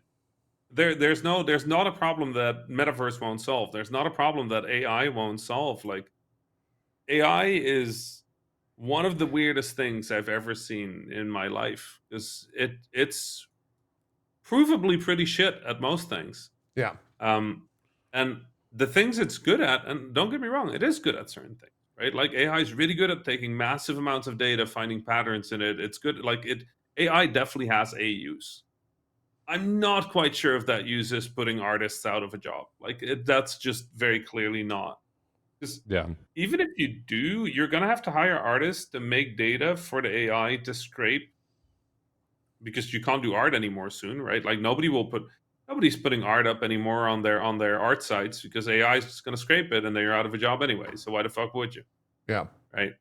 Like there's definitely a use for AI, and I think all the place. Like I wish they would put AI at the core of EA and just replace the entire C-suite with it, because like that would. Well, no, that's the thing, right? Like, why replace the CEOs with AI if it's all just numbers anyways? Who fucking cares? Yeah, looking for pattern shit. Right, let's go. The AI is going to be much better at that. Yeah. Actually, I tend to do nowadays whenever there's an investor, whenever there's a CEO talking about AI, I'll load up ChatGPT and ask ChatGPT if it was an intelligent statement, and usually the ChatGPT will say like, nope. So even AI is dunking on this AI statement bullshit. Like it's great. Here's the full quote. Well, not full quote, but here are some excerpts, I should say. Quote, our creative teams always try to see farther, always empowered by the latest technology, Wilson said. This is PocketGamer.biz reporting. The pursuit of innovation has led our games to be at the forefront of the technology curve. AI in its different forms has always been central to this creative journey. We all remember playing against the AI, and it has evolved into today's innovations in generative AI. For years, we've talked about our games delivering experiences that are always new and different.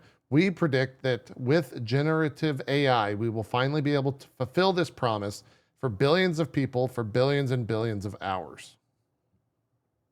So I guess they're banking on just spitting out nonstop AI-driven experiences. Have you ever heard of the oatmeal problem? No, I have not heard of the oatmeal problem. Goth, have you heard of the oatmeal problem? No, I've never heard of the oatmeal problem. Okay, tell us about the oatmeal problem. So the oatmeal problem is the theoretical problem. Well, it's not actually a theoretical problem. It comes from a GDC talk by let me get her name exactly right. I think it was Kate Compton. Okay. Kate Compton gave a talk at GDC 7 years ago at a Game Developers Conference on practical procedural generation. And this was about procedural generation, not about generative generation, right? Or generative AI generation. And effectively, she said, procedurally generating stuff is useless if it's not meaningful. Like I can procedurally generate 1 million bowls of oatmeal, and I can guarantee to you that every one of those bowls is unique. Okay. It is not the same as the other bowls, and I can create a system that can generate for you unique bowls of oatmeal every time. But do you give a shit that this bowl of oatmeal is different than that bowl of oatmeal? Sure. Right? Yeah. Because if it doesn't have meaning, it doesn't do anything, right?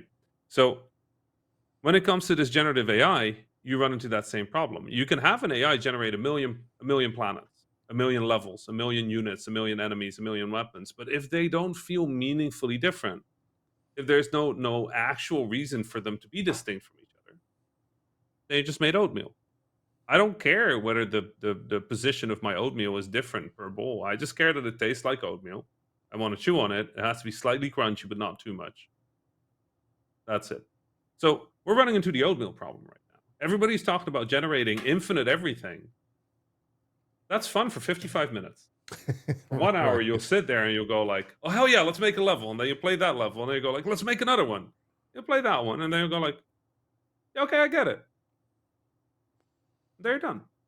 Well, you take something like Super Mario Maker or that other game, the shooter with user generated content. That's fun.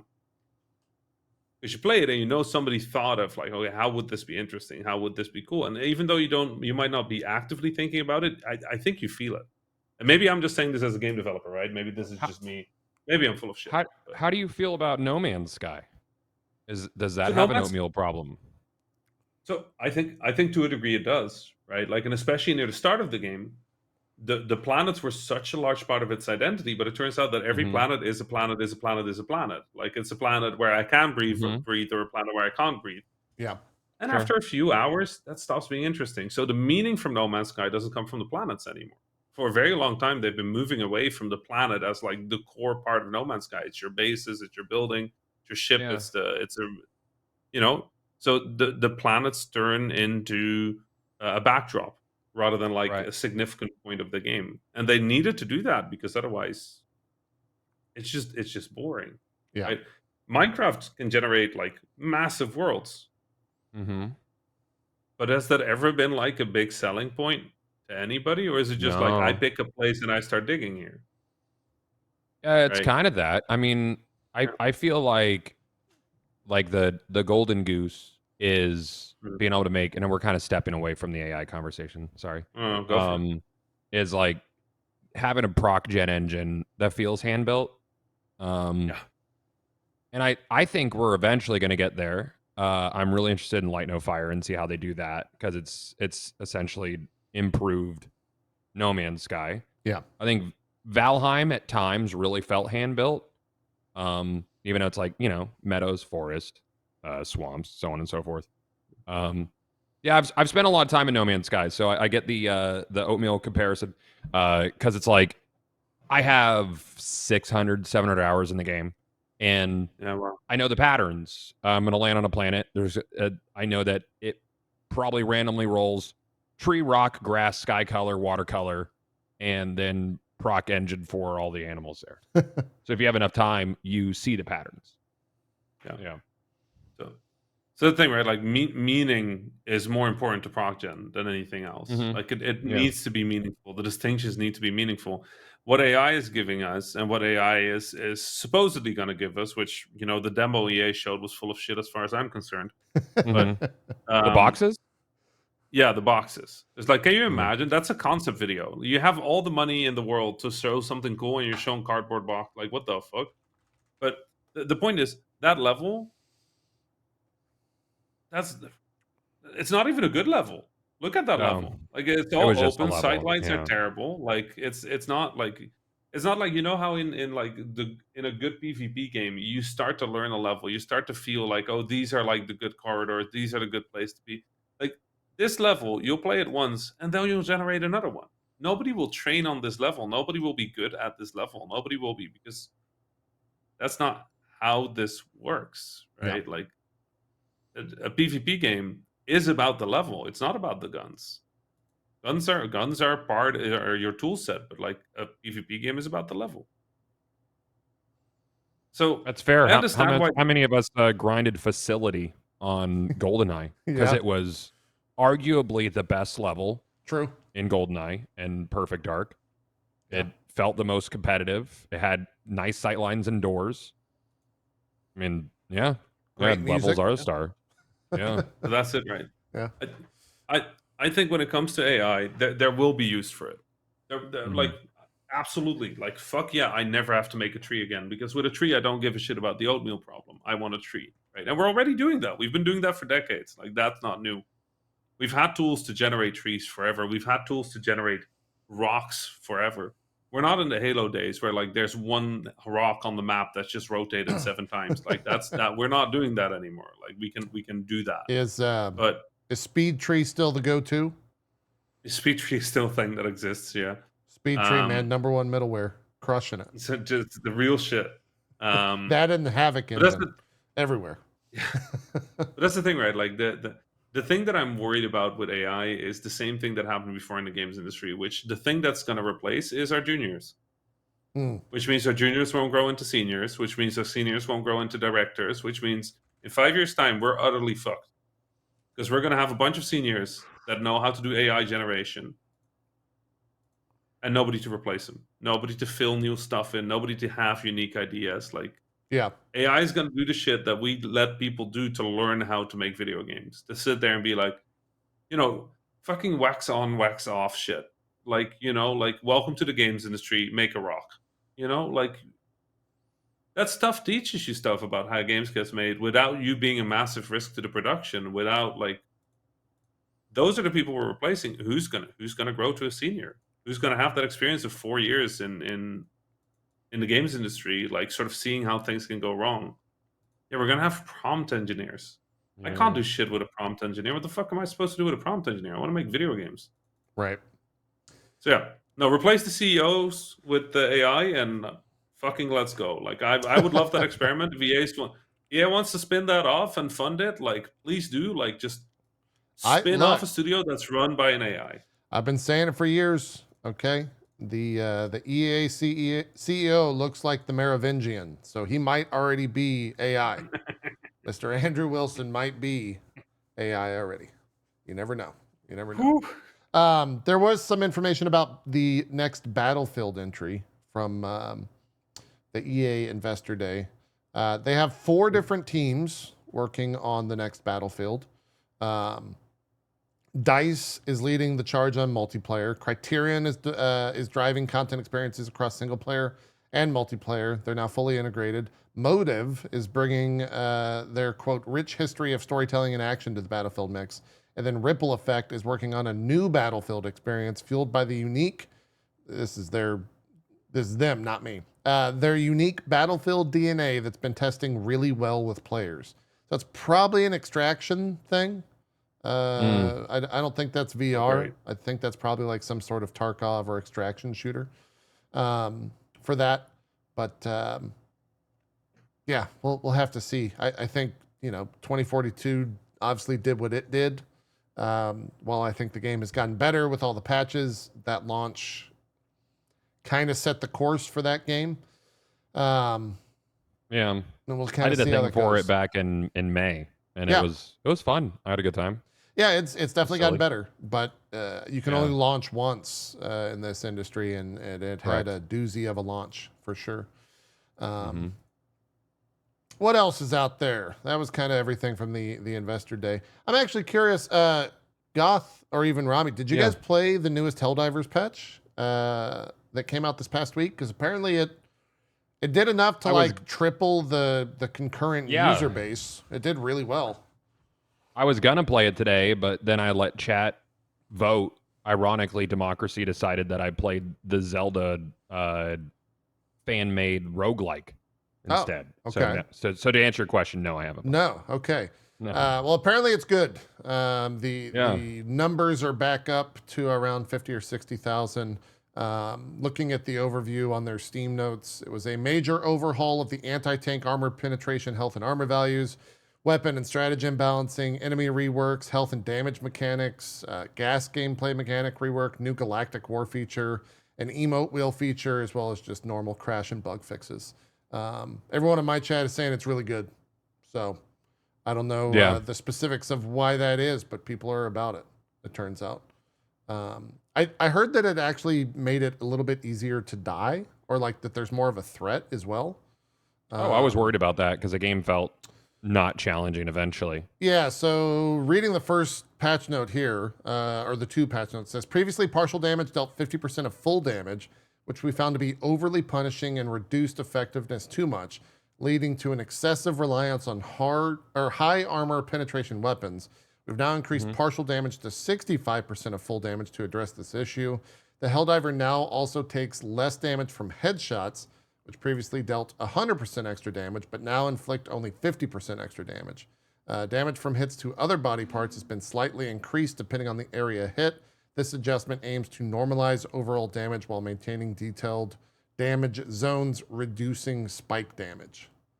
So that sounds good on paper. I have no idea how that actually plays, but seems like a cool change. I mean, I have 400 hours in Helldivers, so I'll probably hop in this week at some point. Yeah. Is the do they have the 3rd race in yet? No, not yet. Yeah. Okay. That's probably what everyone's waiting, right? That's the next big push I would think for them whenever that ends up happening. I just need a carrot, you know? Yeah. And 400 hours that's not a small amount of time. I got a good amount of time with it.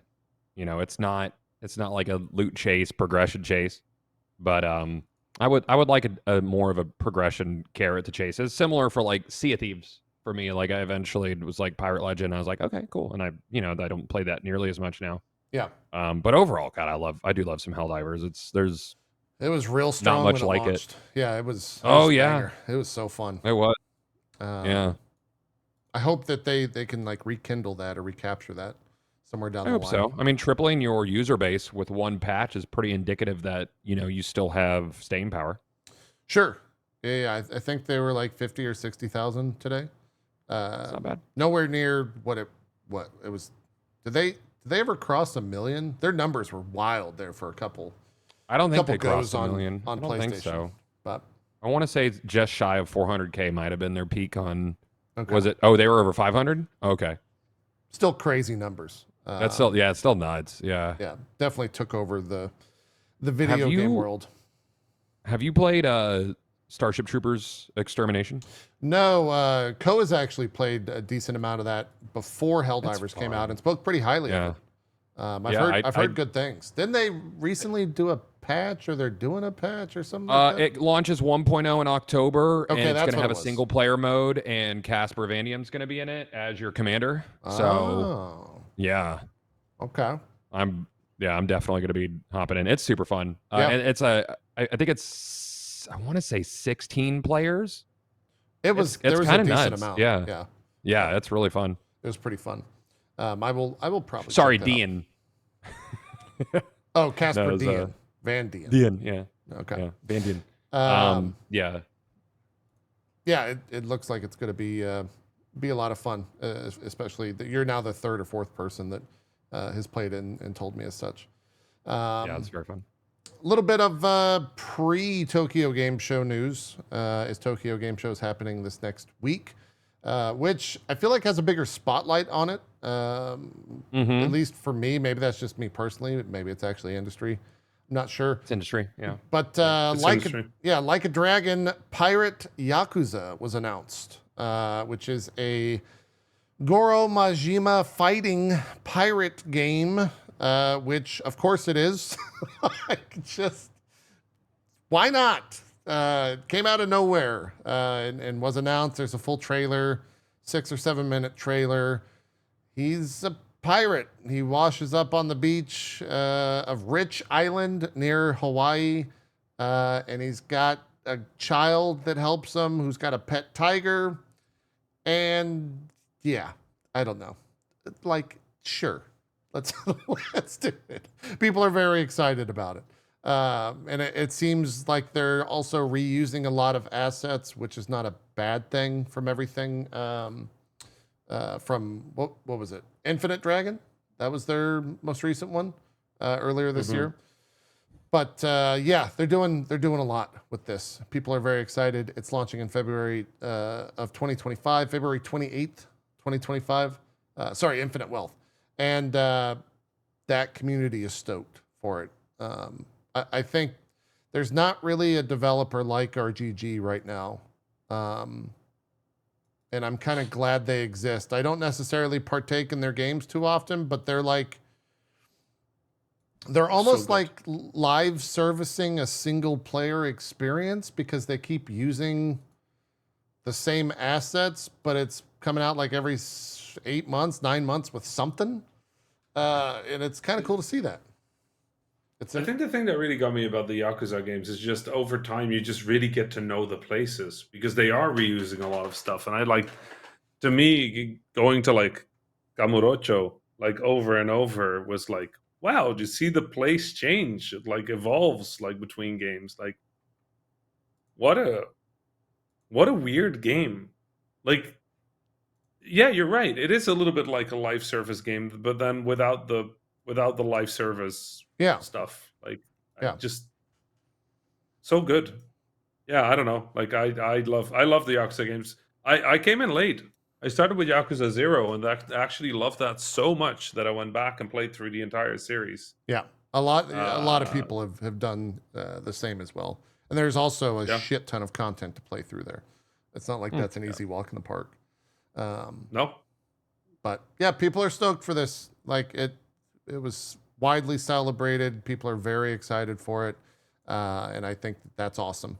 It really just kind of shows that, you continue making fun things with an already existing IP that really, in the grand scheme of things, this will probably not carry too much weight from like a story perspective, but focused on fun, it seems to be kind of like what that, and you also mentioned, Rami, I think you're 100% correct. Like, while you also get to revisit those places, you also get to revisit the characters, and they create such well-rounded characters that you see, yeah, I'll go pirating with Majima, sure.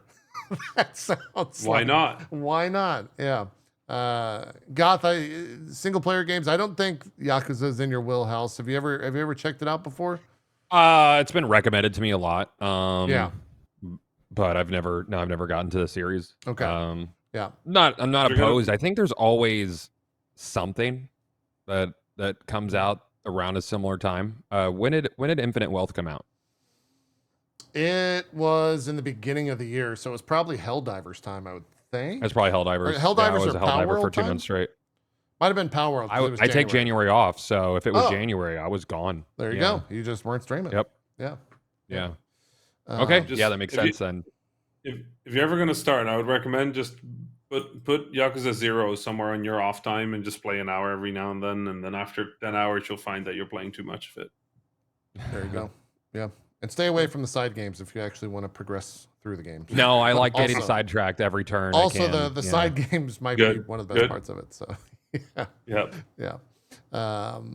It looks cool. I mentioned Tokyo Game Show. You guys were both saying like, yeah, it seems like there's a bigger focus on it from the industry. Yep. I said that particularly because like Xbox is blowing up this their digital showing that I think is happening. There's something. Yeah. Thursday or Friday or something like that. Was that what you guys were referring to as well, or does it just seem like there's a bigger spotlight? Okay. Capcom's gonna have a big year next year, man. Yeah. Like it's just I mean, Power Stone 2 is finally coming to modern platforms. It's gonna sell millions, maybe. Bro, I mean, I'm going pure Power Stone and Power Stone 2 all day. Like I would be a Power Stone channel. So I'm really looking forward to them showing off more Power Stone 2 playing on PC and it's gonna sell millions. It's not gonna be Monster Hunter Wilds that does well. That's no, dude! Like that's just there. Hopefully they give you like a demo of Monster Hunter Wilds in the Power Stone 2 case, so people see it. That's how it works. And know it's there. Yeah. Exactly. Can't wait from the industry. So much time in the wilds, dude. It's gonna be rough. I could take the Wazzler and Power Stone. Okay. Whoa. I don't know. Okay. If you could. I don't know. If I could. What are you gonna say, Rami? I will say I'm definitely like TGS has slowly been building in the industry, but it's definitely sort of been like it's been a big year for TGS for TGS and like shows in Japan in general. Like Bit Summit keeps growing, TGS keeps growing. I think E3 left a void. Like Gamescom can't fill it alone. Yeah. Ely can't fill it alone. So the industry is looking for another point in the year where they can sort of like blow up some announcements. And this is a great place to do it. For Xbox, it makes a lot of sense as well. They want more attention in Japan. They've always wanted more attention in Japan. I think now it's an honor thing more than anything else. They want to figure out Japan, and here they go. But I think in general, we'll see the industry shift more to Asia anyway, because like in terms of like time zones, in terms of like spreading your audience, it's not a bad idea.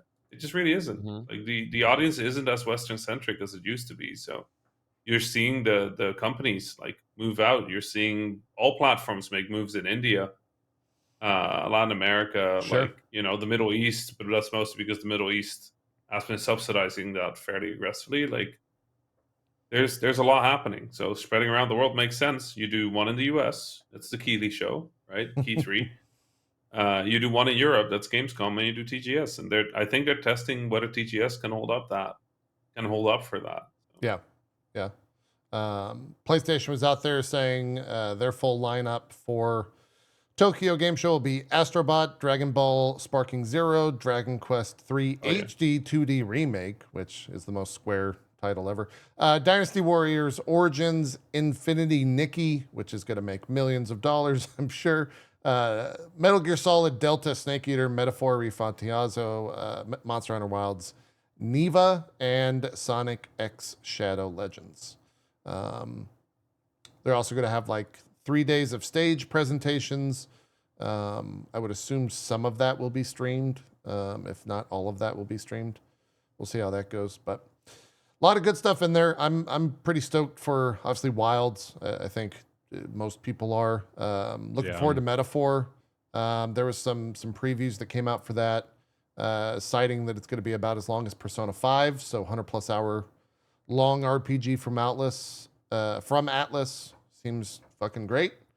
I don't know about Snake Eater. I like Snake Eater as a game. I don't know if I care too much for a remake of that. Or whatever that is. I think it's a remake. We'll see. And then chat saying that there might be a state of play sometime this week. So I'm sure if Sony does something like that, we might see all those games mentioned and maybe even more. But a lot of the focus will be on all that stuff. We'll cover it next week on the show if there's any newsworthy moments. What is Rami, have you been to like a Tokyo Game Show proper? Like walked the show floor before? No, I've not been to that show. It's one of the only shows I haven't been to. Yeah, I've never been there. I've seen photos of it. I remember seeing video footage of, I want to say it was like the PlayStation booth where they have all of the booth ladies line up and then they all bow at the start and end of the day. And that had some viral video of that a couple of years back.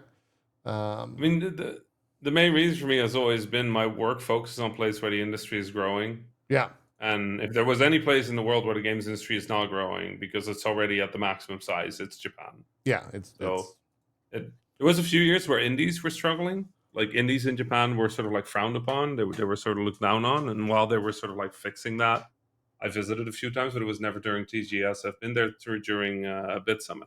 Gotcha. Okay. But, all right. Cool. TGS not yet. Yeah.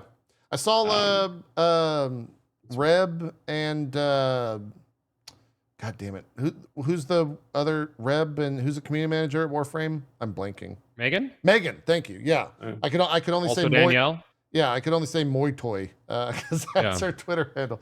They're out there doing something with Warframe. They've got like a new. Well, I mean, what is it? Reb's now director, creative director. Yeah. She's much more than community management now. Yeah. Yeah, because Steve is working on Soulframe, which I can't wait for. It's gonna be fun. Yeah. I hope. But that's cool that they're out there. I was also jealous because they were going to a Primals show last night. Which is the Final Fantasy 14 like rock concert, which looked badass, but seems like a lot of people are putting a lot of focus on it. For me, looking at the Xbox thing, honestly, main thing I want more Flight Simulator. Like they've started that campaign. Yeah, let's talk about that. It. Yeah, I'm hyped to shit, dude. Like, there's a game. It's actually a game now. I mean, I just want to fly around, but like, hell yeah. Yeah, like, the flight sim stuff is awesome. So good. What the fuck? We're talking about Flight Sim 2024. Goth, did you ever mess around in Flight Sim? I did. I off stream found my house. Because I'm not an idiot. Everyone does that. And then I flew on stream. I flew to Disney World. That was fun. But 24, it feel. Rami and I were talking about this briefly before, and I was like, save it for the thing. Yeah. But it's like 24 looks like it's much more gamified. Yeah. Like on top of just like how much more attention to detail everything's getting. Like I guess you could like land and get out of your plane or some such in it. Yeah. Like do missions and things. And I'm like missions. They're putting I saw in a couple previews that like when you get out of your plane and walk around, they will now populate the ground with animals of that region, which was kind of crazy. They'll do it from the sky too, by the way. Yeah, from the sky when you're flying, which is insane. They also, one of the big things they touted was that the game is only going to be around 50 gigs instead of whatever the my installation is almost. My current installation is almost 360 gigs. Yeah, won't it populate over time the same way? That's just initial install, right? Yeah, I guess it will stream the rest depending on where you go. Yeah, I mean, but they said it's not going to be like the world basically won't exist on your hard drive. It'll be streamed over time. I'm sure there will be an option to get a high quality. Sure. Yeah. That was there in the previous one as well, that you could download certain parts. Okay. All right. But I saw they're including every single helipad in the world, like literally every single I think they said that there's 88,000 helipads in the world, and they have every single. I know one where of them, they all are. which is like, sure, yeah, let's do that. They have real-time boat/ship locations. That's cool. Which is like, all right, I guess if a boat gets stuck in that canal again, we can all go fly over it and look at it like what are we doing? 500 airplanes in Flight Simulator is like exactly. It seems like they're really getting ready to knock it out of the park with this. Yeah, I mean, I'm a flight nerd, so I'm just really excited that the flight model seems to have been improved. They're now modeling like wake turbulence and stuff like that. Like the gamification stuff is obviously great. Like I'm super excited for it because it seems like they're not fucking with the simulation for it. Right. Yeah. You want to play a flight simulator? You play the way the airplane flies, and we'll do a race with that. But you have to figure out how to fuck fly that airplane. Yeah. And for me, I fly airplanes in real life. I just gonna see how it flies. Like I'm just excited for it. It sounds like they've really taken big steps, but I want to see does a Piper 28, does a Piper Warrior 2 fly the same way it flies in real life? Does a Cessna 172 fly the same way it flies in real life? Yeah, I'm just excited to fuck around with it. I've actually 4 flights that I was gonna do abroad. I've taken Flight Simulator 2022 and practiced the approach. Yeah. In Flight Simulator, so that when I would fly it in real life, I would know what to expect. It helped? It does actually help. That's awesome. That's massively great. Because you can look for waypoints. You can look for oh, hey, that building, that house, let's check that out. I can easily see it here. Let me check it on a satellite photo and then go from there. So yeah, that's awesome. This is really poor flying. This person is gonna die. Yeah, this is why would you put that at the start of your video? What the fuck? This is the IGN preview. The first 7 seconds of the video is just do not trust me on any opinion about this game. I do not know which way is up. He reviewed it and gave it a 10 for IGN, I think, because we watched this video on stream, and then came out and said this is actually better than what the original game was. If so, I don't know how we're going to do that in terms of scoring, but he couldn't say enough good things about it. They have a career mode now, cool. Which is really cool. They say that there's no pinned coordinate on your map to start your journey. You build your avatar and you start at any airport in the world. You meet a mentor, and then you take off on a familiarization flight. And then from there, you kind of start just doing different things and flying different things and getting different skill points. Probably just the way it works in real life. You get your hours. Yeah, essentially. This is the type of stuff I felt was always missing from the original Flight Sim, was the gamification of it. Because flying around and stuff is fun, but I want an objective, right? I want something that's pushing. I want the carrot on the stick, right? We've been talking about that multiple times, and it seems like this is getting it. For sure, which is fantastic. Also, current day pilot wings, basically. Look at that pilot. Look at that guy. He's out of his mind. He looks absolutely I love wild. Pilot Wings. Yeah. Oh, I loved that game. Pilot Wings 64, dude. So fun. Hell yeah. Yeah. Yeah. All the skill points are licenses for different planes.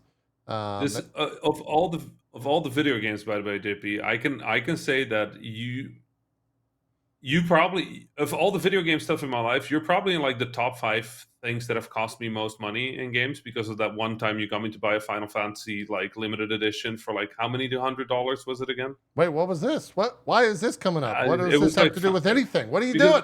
What's happening right now? Flight Flight Simulator is the most expensive game that happened in my life because it got me to get a fucking pilot's license. That's like 20 grand. Yeah. Just burn 20. This game, my wallet still regrets me starting to play this game. But you're still in the top 10. I think Destiny is second. You're probably number 3. Glad to hear it. Glad to hear it. They're gonna have a challenge league for this, so we can all see who's the better pilot between me and Rami, which will be very exciting. I'll take you up on that stream. Okay. All right. Yeah, it seems like it's going to be awesome. They're showing some of this where it shows like the snow oh, that's cool. tracks or whatever that Sticking exist. to your wheels. Yeah, it and sticks so to your wheels and it affects your model. That's exactly right. Gotta go that tree. This dude cannot fly air. What the fuck is happening? This is more like this is the real flight sim experience here. Nah, this is how I'm gonna play, dude. This is how real gamers play this game. That don't go and get a flight license. Yeah. He's just got to pull up here. He's going back to the taxiway. Yeah, this is how it goes. Then of course they mentioned that they're going to have all those new airplanes. There's what? The high. So there's. Oh, they're. I didn't know this. They have 4 different SKUs. And the base SKU, the standard edition, has 70 aircrafts and 150 airports. The deluxe one is 80 aircrafts, 155 airports. The premium edition is 95 aircraft and 160 airports. And the aviator edition is 125 aircraft. I'll buy that one. You're going to get the aviator edition, yeah. I'm going to email Jeff Rubenstein. Yeah, that's what I messaged. I messaged my guy immediately after watching all this stuff the other day. It was like, hey, help me out. I'm a game developer. I'm gonna have to support, I'm gonna have to support a Sobo. You got it. Yeah, you should. Dude, I have to give a shout out to them. Goth, you might have gotten the same thing if you know Jeff. When this first launched in 2020, they sent a influencer package, and it's still the biggest box I've ever received from a company because it contained a honeycomb yolk in it. Oh, yeah. It had Thrustmaster wheels. It had there was like two or three other pieces of equipment on it. But it was just like crazy expensive equipment that they sent over. And it honestly, like, the game's fun when you have just a controller, but when you're actually using the yoke and everything like that, it's really crazy. Yeah. Yes. Yeah, it's exactly that, Rami. There you go. Yeah, I gotta get it. Yeah. You gotta get that stuff, Goth. It makes the experience good. It makes it really good. I love a good experience. It's my favorite. I hate a bad one. That's right. To be honest with you. Good experiences are great. That's right. My favorite. It's 100% true. That's really the crux of this show today. Good stuff's good. Yeah. Good stuff is good. And we like carrots. We also really do like carrots. Yeah. How do you guys feel about dragons as they age? Perhaps made by EA. Oh God. Oh gosh. Well, I hope it's it's nice that they're making it without AI. Yes. Yeah, it's not making no AI in this. I've heard from folks that it's good, that they walked away feeling like it puts that's like the Dragon thing. Age back into form. The previews came out for it this week. And I think that game, the first reveal of it was not great. A lot of people, if not the majority of the Dragon Age fan base, was like, fuck this. They don't like the art style. Yeah. They started to show a little bit more of the game, and they kind of changed a lot of their, I think, approach on how they've actually showed and marketed that game. And so previews It'll be my came out. first Dragon Age. Oh, I've really? Never played one. Yeah. I'm not traditionally a BioWare guy. The only I played Mass Effect 1, and I never moved on from that because it was so rough. But I played it like during my streamer years. So everybody tells me I should play 2 because it's way better. Yeah, you should play 2. And I just never got into Dragon Age, so it'll be my first one. So like I don't have an existing experience to base compare it on. to. Yeah. Well, I'm not according invested. to everyone that did these previews, aka according to the internet, got paid to say these things. Yeah. Man, got paid. Eric gets paid.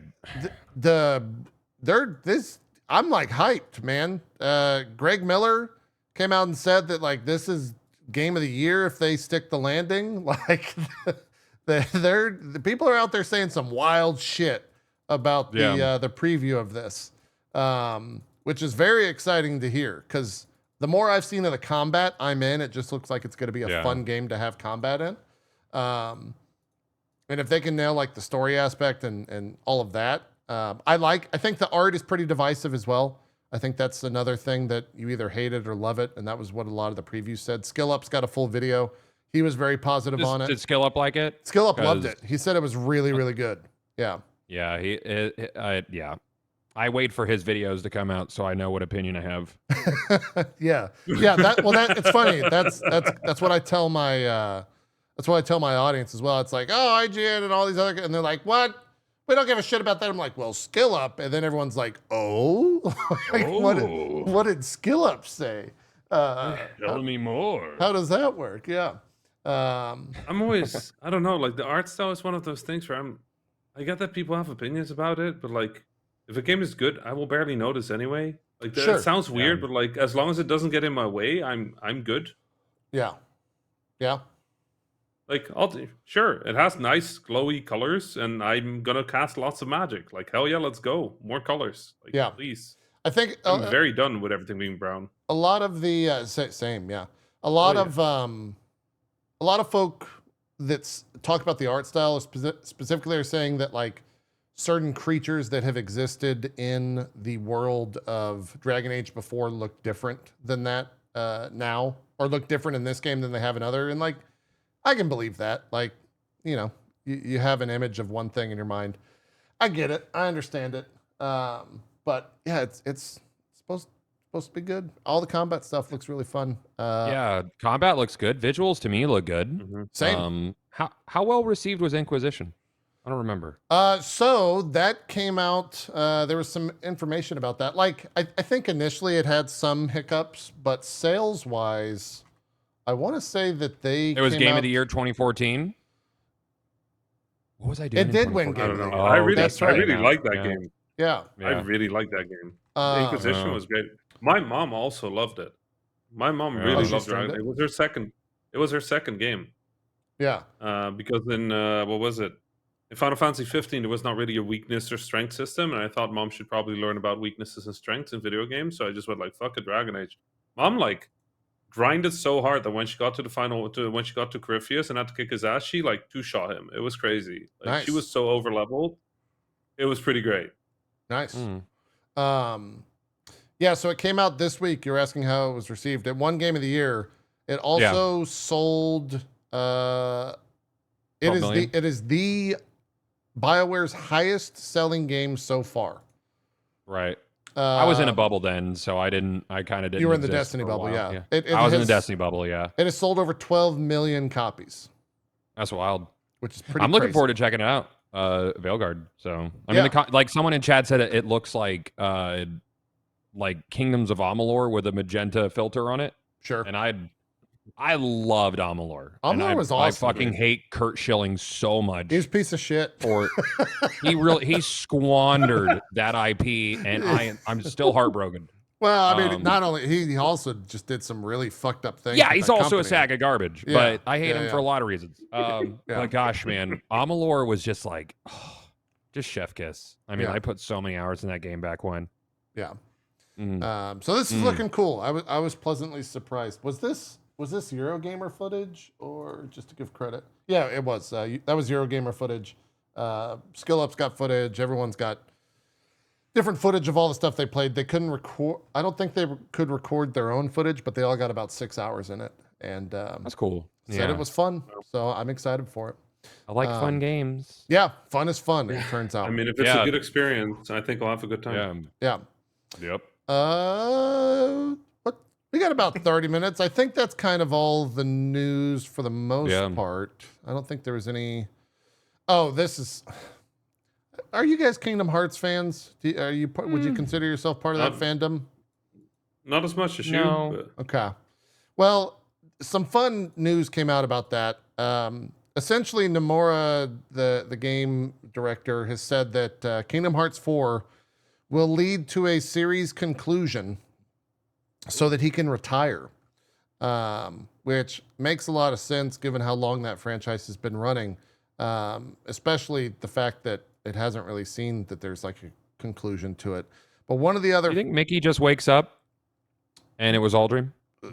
Donald Duck, like in the fucking comic book. Oh no. So the interview goes on, Goth, and he says the plot, this is like very Kingdom Hearts bullshit, but Eurogamer.net reports that the plot will finally resolve Sora's famous line from the first game, quote, "Is any of this for real or not?" Oh. God, my God. Oh, no. Oh, God. This will come from Quadratum, described as a unreality within reality. Nomura stated that this in-game world based on Shibuya has been an idea since the first game. Also, another really fun thing that came from this interview was that Nomura has decided to watch YouTube videos to make sure and remind himself about the story. So that's how he keeps up with all of his bullshit, is he reads like fan recaps. To be fair, I have done the same, and my games have like 2 pages of story. I'm like, what the fuck was Luftraus about? Yeah, I feel like that's a fair move considering about like how convoluted Kingdom Hearts is. So yeah, I think the thing I'm excited about is just I just really hope a lot of people are going to update and upload some videos with just some weird bullshit in the middle of it, where they just make up a story beat and see if they can make that into Kingdom Hearts. You should. Speaking of that, you should watch Donkey's Kingdom Hearts 3 video, because he just literally does that.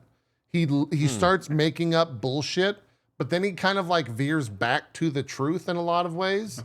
And some things he even makes up and guessed actual narrative devices that happen later on in the story by just spouting bullshit in the video. And it's really good. So nice. Yeah, just a little Kingdom Hearts 4 nod there. I think that's kind of it. We didn't talk about the PlayStation 30th anniversary collection, which is going to be on sale. You're gonna buy the PS5 Pro? The limited. I mean, I was already looking at the Pro as like, fuck it, I'll get it. Yeah. Like, well, there's only 12,000, so you might. I know. I'm sending my emails already. This is where I send my emails. Gotcha. Just like, come on, like I want that thing. Like they'll probably tell me no, but I'm gonna try it anyway. Okay. Good luck. Godspeed. But God, I do want that one. Before the scalpers get to it, because then we're done. Exactly. But yeah, with the Pro, I'm just it was really embarrassing, because I looked at the Pro and I was like, fuck, I don't need that. Like it's $699, and that's like USD, right? I think it's like 799 euros. Like yes, I ain't like that's stupid. Like that's stupid. I ain't doing that. I just absolutely. And then they dropped the 30th anniversary edition. I'm like, clearly that's a good deal. I think that's entirely fair. Like that's absolutely. Like, God. Yeah, fair enough. Yeah. It was a bit, I was like, fuckers. Yeah. The last bit, chat was reminding, this happened last night in a maybe the most what the fuck moment of video games this year. I don't know. There's been a lot. SNK, which are the developers of games like Metal Slug and Fatal Fury, to give you some preface to this information. It is now nearly entirely owned by a subsidiary of the Saudi Crown Prince's Foundation. So last night on Twitter, Cristiano Ronaldo, who is a famous soccer here in the U.S., football everywhere else in the world, announced that he's collaborating or in the game or something, which is just like, what the fuck? Like, maybe one of the biggest sports stars in the entire world is gonna be in the new Fatal Fury game. So are they just like unapologetically making Mugen now, or is this like Dong Dong Never Dies 3? Yeah. I'm just trying to figure out what's happening. Is Super Mario gonna plop in? I don't know. Yeah. Mugen was so good though. Come on. Oh, there's so many games. Yeah. Just a wild. I have not watched this. This is. It's crazy. I mean, like that's wild. Like the amount of. I mean, I guess if you invested billions in the one guy and you invested millions in the other thing, you might as well put them together. The game is 38. Or sorry, that video, which was launched yesterday, so 25 hours. It has 38.8 million views already, 186 likes on X, and I'm sure it has more. 186 likes. 186,000. Sorry, I'm sure more I thought on 186. Instagram. I'm like, yeah, just a weird thing. Yeah, like very strange situation. Man, a lot of money. I think wasn't Ronaldo paid like 200 million to join isn't that his current contract? I think so. Some insane amount of money being thrown around there. And I mean, I will tell you, like Saudi is aggressive in the games industry as well, and the numbers they throw around there are crazy. Yeah. They're not something you just walk away from if you get that offer. Like you kind of have to think about it. Yeah. That's 200 million a year is his current contract. Damn, he could make half a Concord. He could. Yeah. He could indeed. He could indeed. Yeah. That's kind of it in game news. Obviously, we've been playing games. I'm here every week, and I've only been in one game. And that's Satisfactory, so we don't need to talk about that because it's just me staring at numbers, ultimately, making a base. I'm curious what you guys are playing. Goth, we'll start with you. I've been playing... are you familiar with Towerborne? Yes, only through the fact that you're playing it, and my Xbox folk messaged me and said, "Hey, are you going to play this?" And I was like, "You gonna play it? What's this?" And then I tuned into your stream. Was like, "Oh, okay. How is it?" I'll pull up some of your stream, but talk to me about Towerborne. Yeah. So Towerborne is essentially if you took like Golden Axe or Castle Crashers or any of those classic like arcade beat 'em ups, and then put like Diablo loot on top of it, and sort of like a live service daily questification and social features and matchmaking and stuff. So it's like it hits very different notes for me.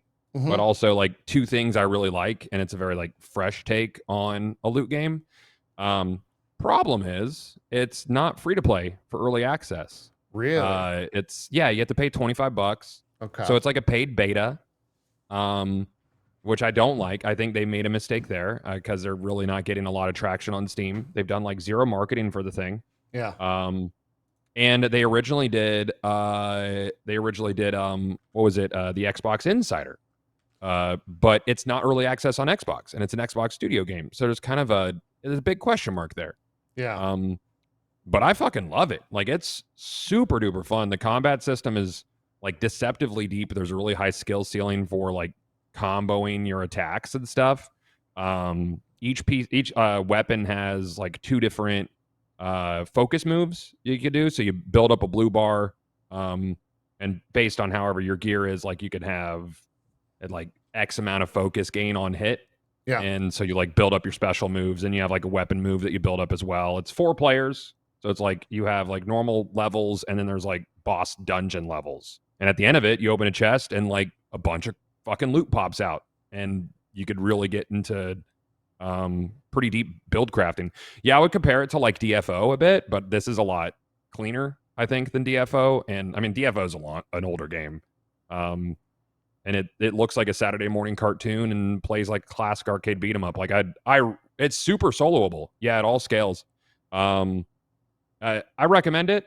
There's going to be a wipe at the end of early access, so you're only earning cosmetics. Okay. But I've put like 50 hours in it since it hit early access. Yeah, I've played a crap ton. I played off stream. Like I'll do a couple missions and earn some loot and have a good time with it and put it down. And there's enough content still to like keep pushing?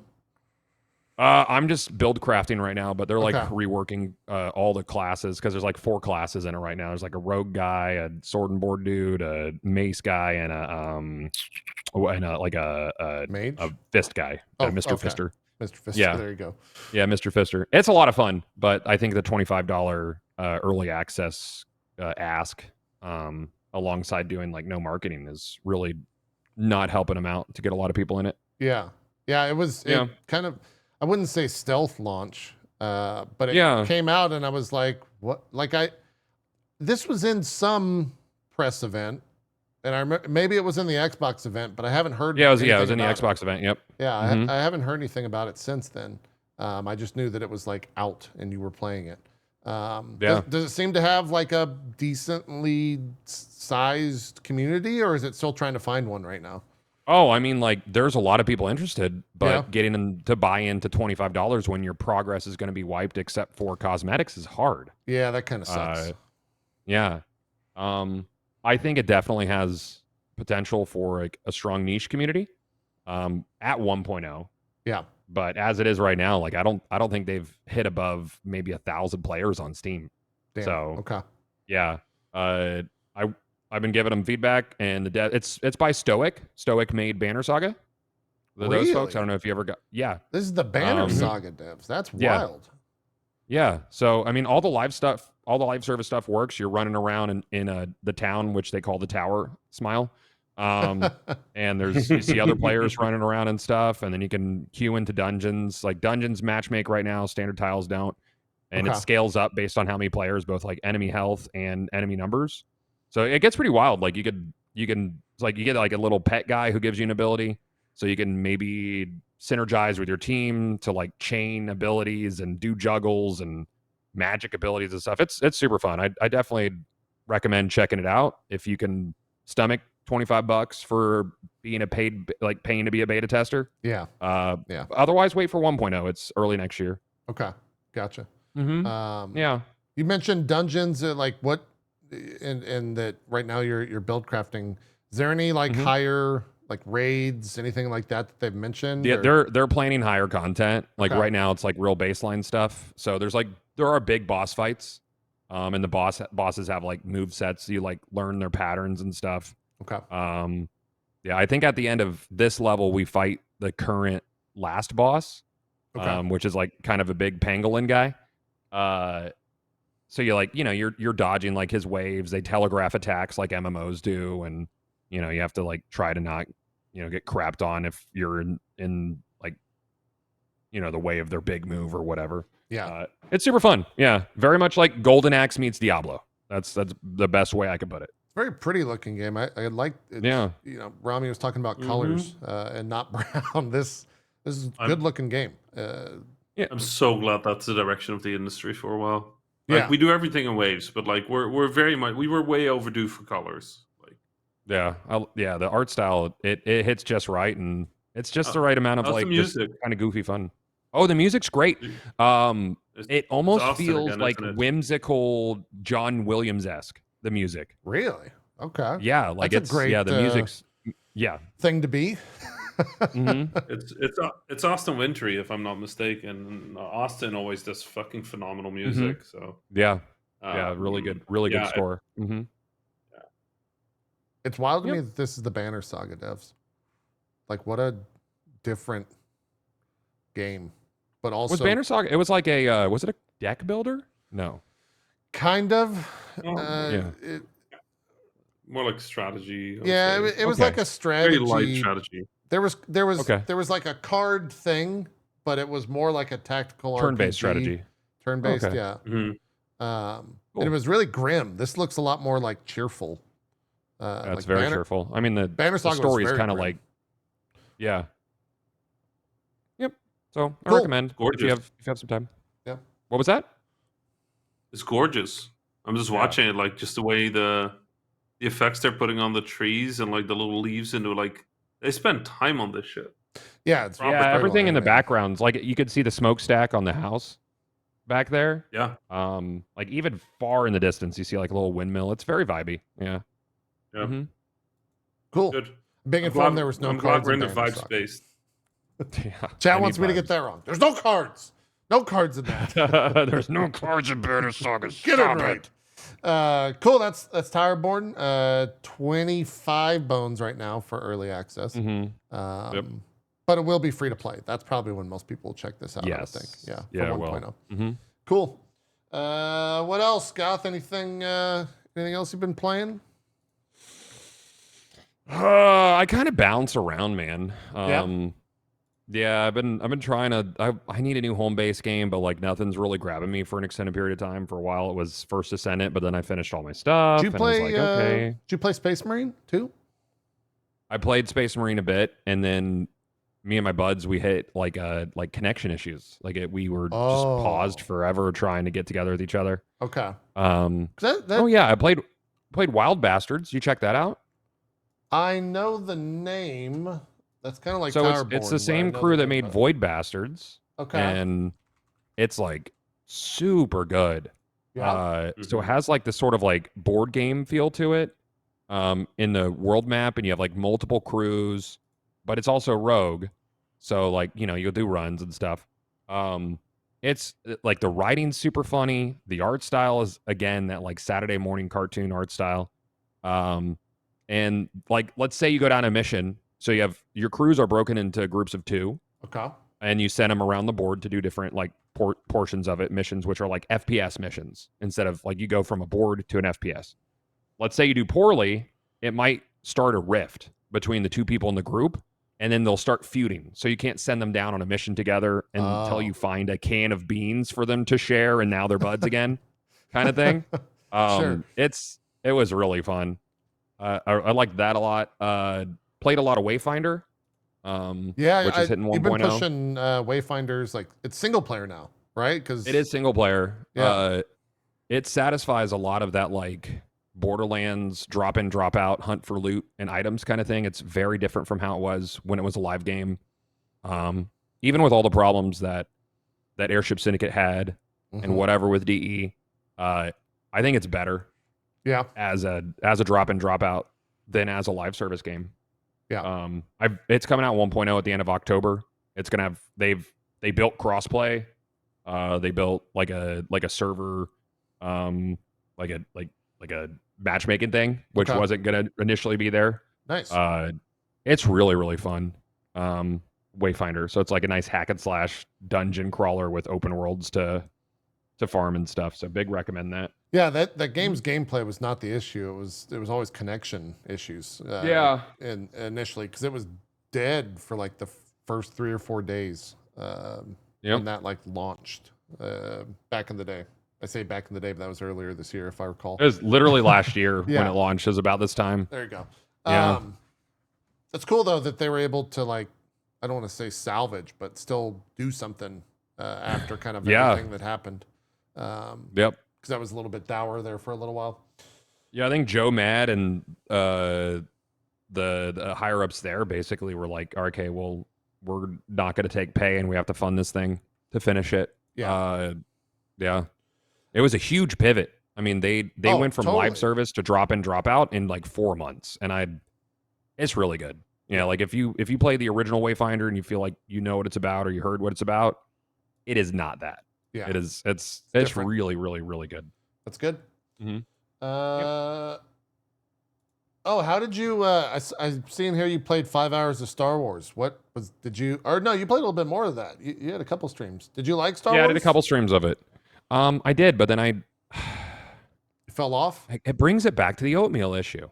I feel I did one world, and then I started another world, and I was like, this feels like the last world, but with leaves. Sure. Internally, they nail the vibe. Yes. Of Star Wars, and while I think it improves upon slightly the Ubisoft formula for open world games, it's still not enough to make like all the things you do on the different planets feel super meaningful to me. I did like Cave S. I thought she was a fun protagonist. One of my biggest issues in single player games is when the protagonist doesn't shut the fuck up and just lets me figure out puzzles. Like Kratos does it in God of War. You know, Aloy does it in Horizon, and I just don't like that. I just want to play the game. Yeah. So she has some good lines and cutscenes and stuff, and I liked her character. Yeah. And then there was too much stealth. Like I'm not a stealthy guy. There's a lot of stealth. And that kind of took me out of it. So I think after the first world, and getting into the second one and seeing that it was like the same patterns, same but different, but the same, I stepped away. They barely advertised it as stealth, I think. Yeah, it was very stealth heavy. I would agree with that. Yeah. Cool. Oh, they have an option to turn that down on Ragnarok? I might need to check out Ragnarok on my off time then. The PC version did ship with that. Yeah, there's a way to turn down the back seating, as it were. Which is like, where the fuck was that? Like 2 years ago when the game came out. But yeah, Star Wars let you turn off yellow paint. And I understand why that's there as an accessibility thing, but I loved that I could turn it off. Yeah, because I don't want that direction. Dude, Wukong, Rami, you were talking about playing Wukong. After playing Wukong for a little bit, I found myself constantly being like, bro, I need some yellow paint. I need some goddamn yellow paint right now. I don't know where the hell to go. That's the thing, right? Like, I'm just really happy that we're starting to see that as an accessibility option. Yes, it's great, like, for sure. I never minded yellow paint, but like every now and then I look at him like, yeah, I get it. And if I could turn it off, I feel better. But if there's a game where I'm stuck, please let me turn off on the thingy. Yeah. Like, yeah. No shame in that. We're here to have fun. Like, I don't know. There's some people who really enjoy like walking around the same room 27 times trying to find the one vent with the red and white stripes. I don't.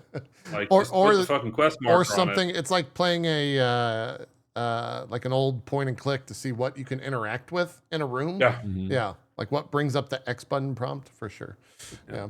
Rami, what else have you been playing besides Wukong here in the, well, speaking of red and white vents, I'm replaying Observation, which was a no-code game published by Devolver Digital. Yeah. And every year I have sort of like a period of time where I just want to replay some stuff that I really liked a few years ago. Yeah. And Observation is like the most vibey game in a very long time. Like it's sort of like a space thriller / psychological horror kind of game. But the twist of the game is you play the ship's AI rather than any of the ship's characters. And it's just really good. Astrobot was done. Done with Astrobot. Really, really enjoyed Astrobot. Yeah. Yeah, that game's really good. It's just it's just joyful. It's just happy. Just makes me happy. It's happy game design, you know? Yeah. And then I'm replaying a little game that I replay about once a year called Assemblance, which is a really weird little puzzle game that nobody has ever played. It's like the same thing, kind of like a vibey game. Yeah.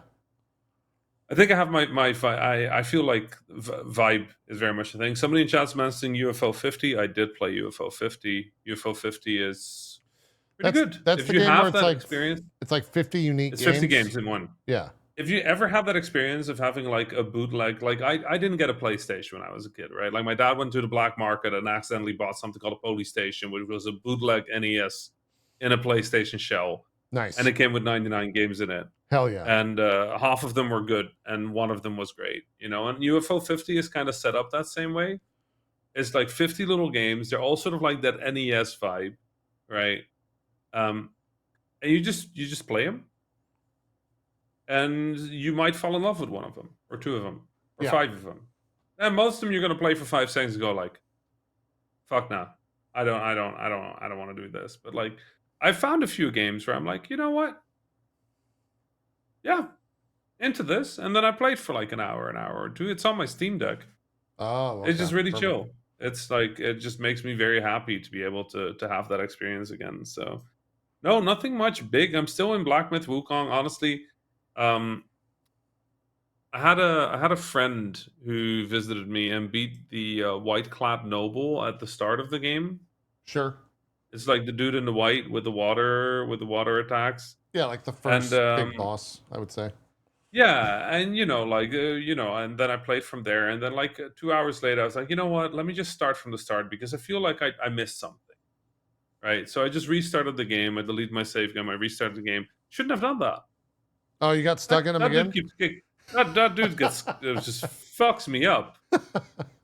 I play for like 30 minutes every evening. I'm like, nah, I'm done. Something, you know what the problem is with Black Myth Wukong for me is I can play Souls-likes and I can play hack and slash. Yeah. Right? I can play those games. This game wants to be right in the middle.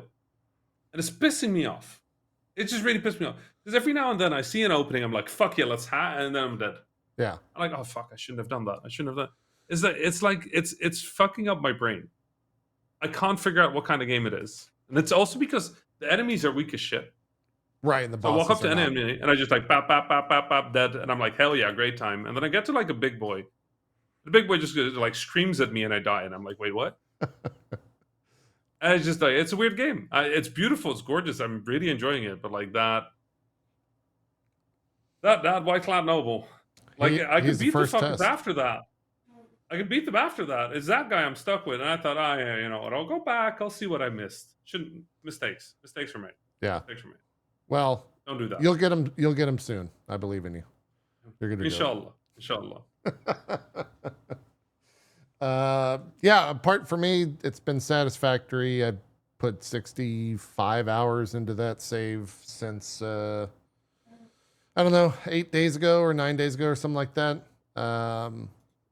Just a massive fucking game. Like it, I'm still if there's 10 tiers to that game, I'm in tier 8, and so I still have like another 50 plus hours to go because they just get longer and crazier at the end. But yeah, that's one of those games where being in early access allowed them to continue the game, but also get so much good feedback from the community that they were able to implement so much quality of life that it just is like it's just like a happy game to play. You're talking about like Astrobot, because I had the same feeling. Like Astrobot was just a feel good game. Satisfactory is like it's a feel good game until it isn't. And then it's like an anxietal mess because you're like, oh my God, what a fuck have I made? This is a disaster. And then it's just like, all right, let's delete it all. Let's just do it all over again. And so that's why I put so much time into it. But yeah, I think that's it. There's what is the big release this week? Is there Zelda?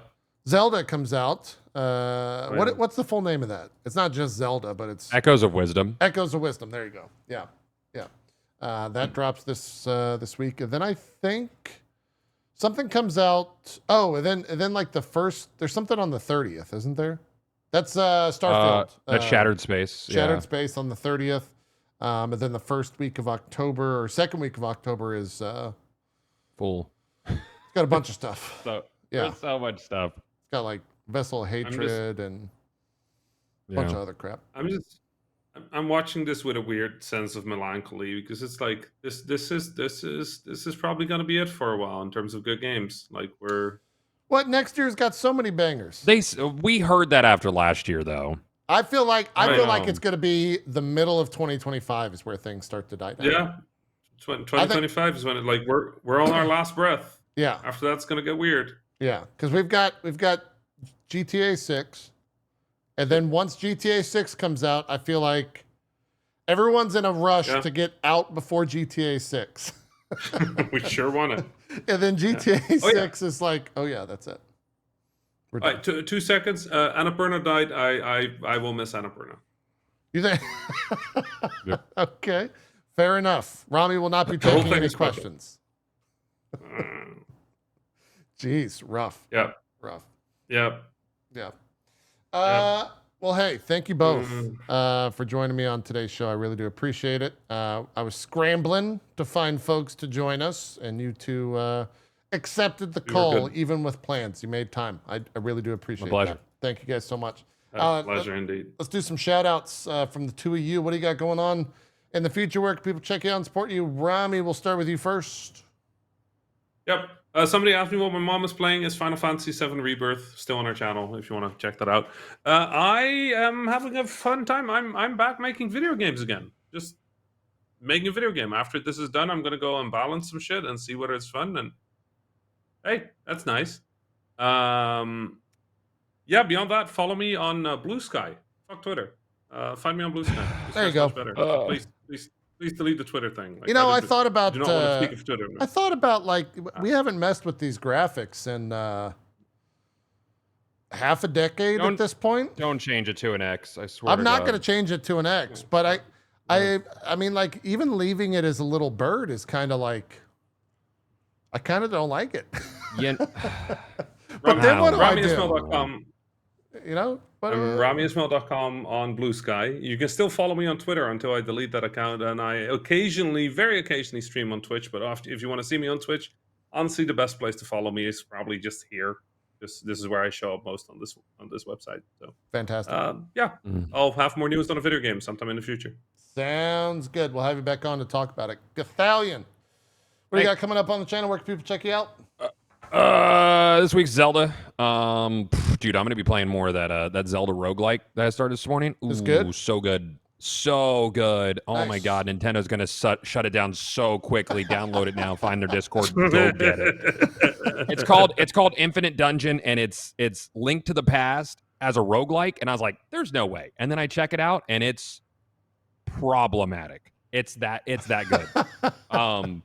So I'll play that probably all week, and then I'm gonna play the new Zelda. But you can check me out on Twitter. It's just /Gothalion, and on Twitch it is King Gothalion. That's all. That's me. That's it. Sounds good. Thank you both once again for joining. I'm gonna probably play some more Satisfactory because I'm an addict, and the factory must grow. Oh yeah, I didn't mention I played Frostpunk. That game, I stopped playing Frostpunk 2 because I sent children to go work in the mine, and that was the last thing I did. So. What a great ending to the show. The game's getting real dark, just like this show is, real quick.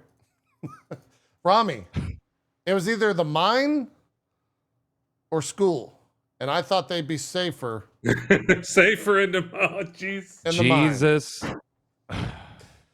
Thanks everyone so much for watching. We'll see you guys next week. Tokyo Game Show coverage. We're out of here. Have a good one. Bye. Bye. Oof.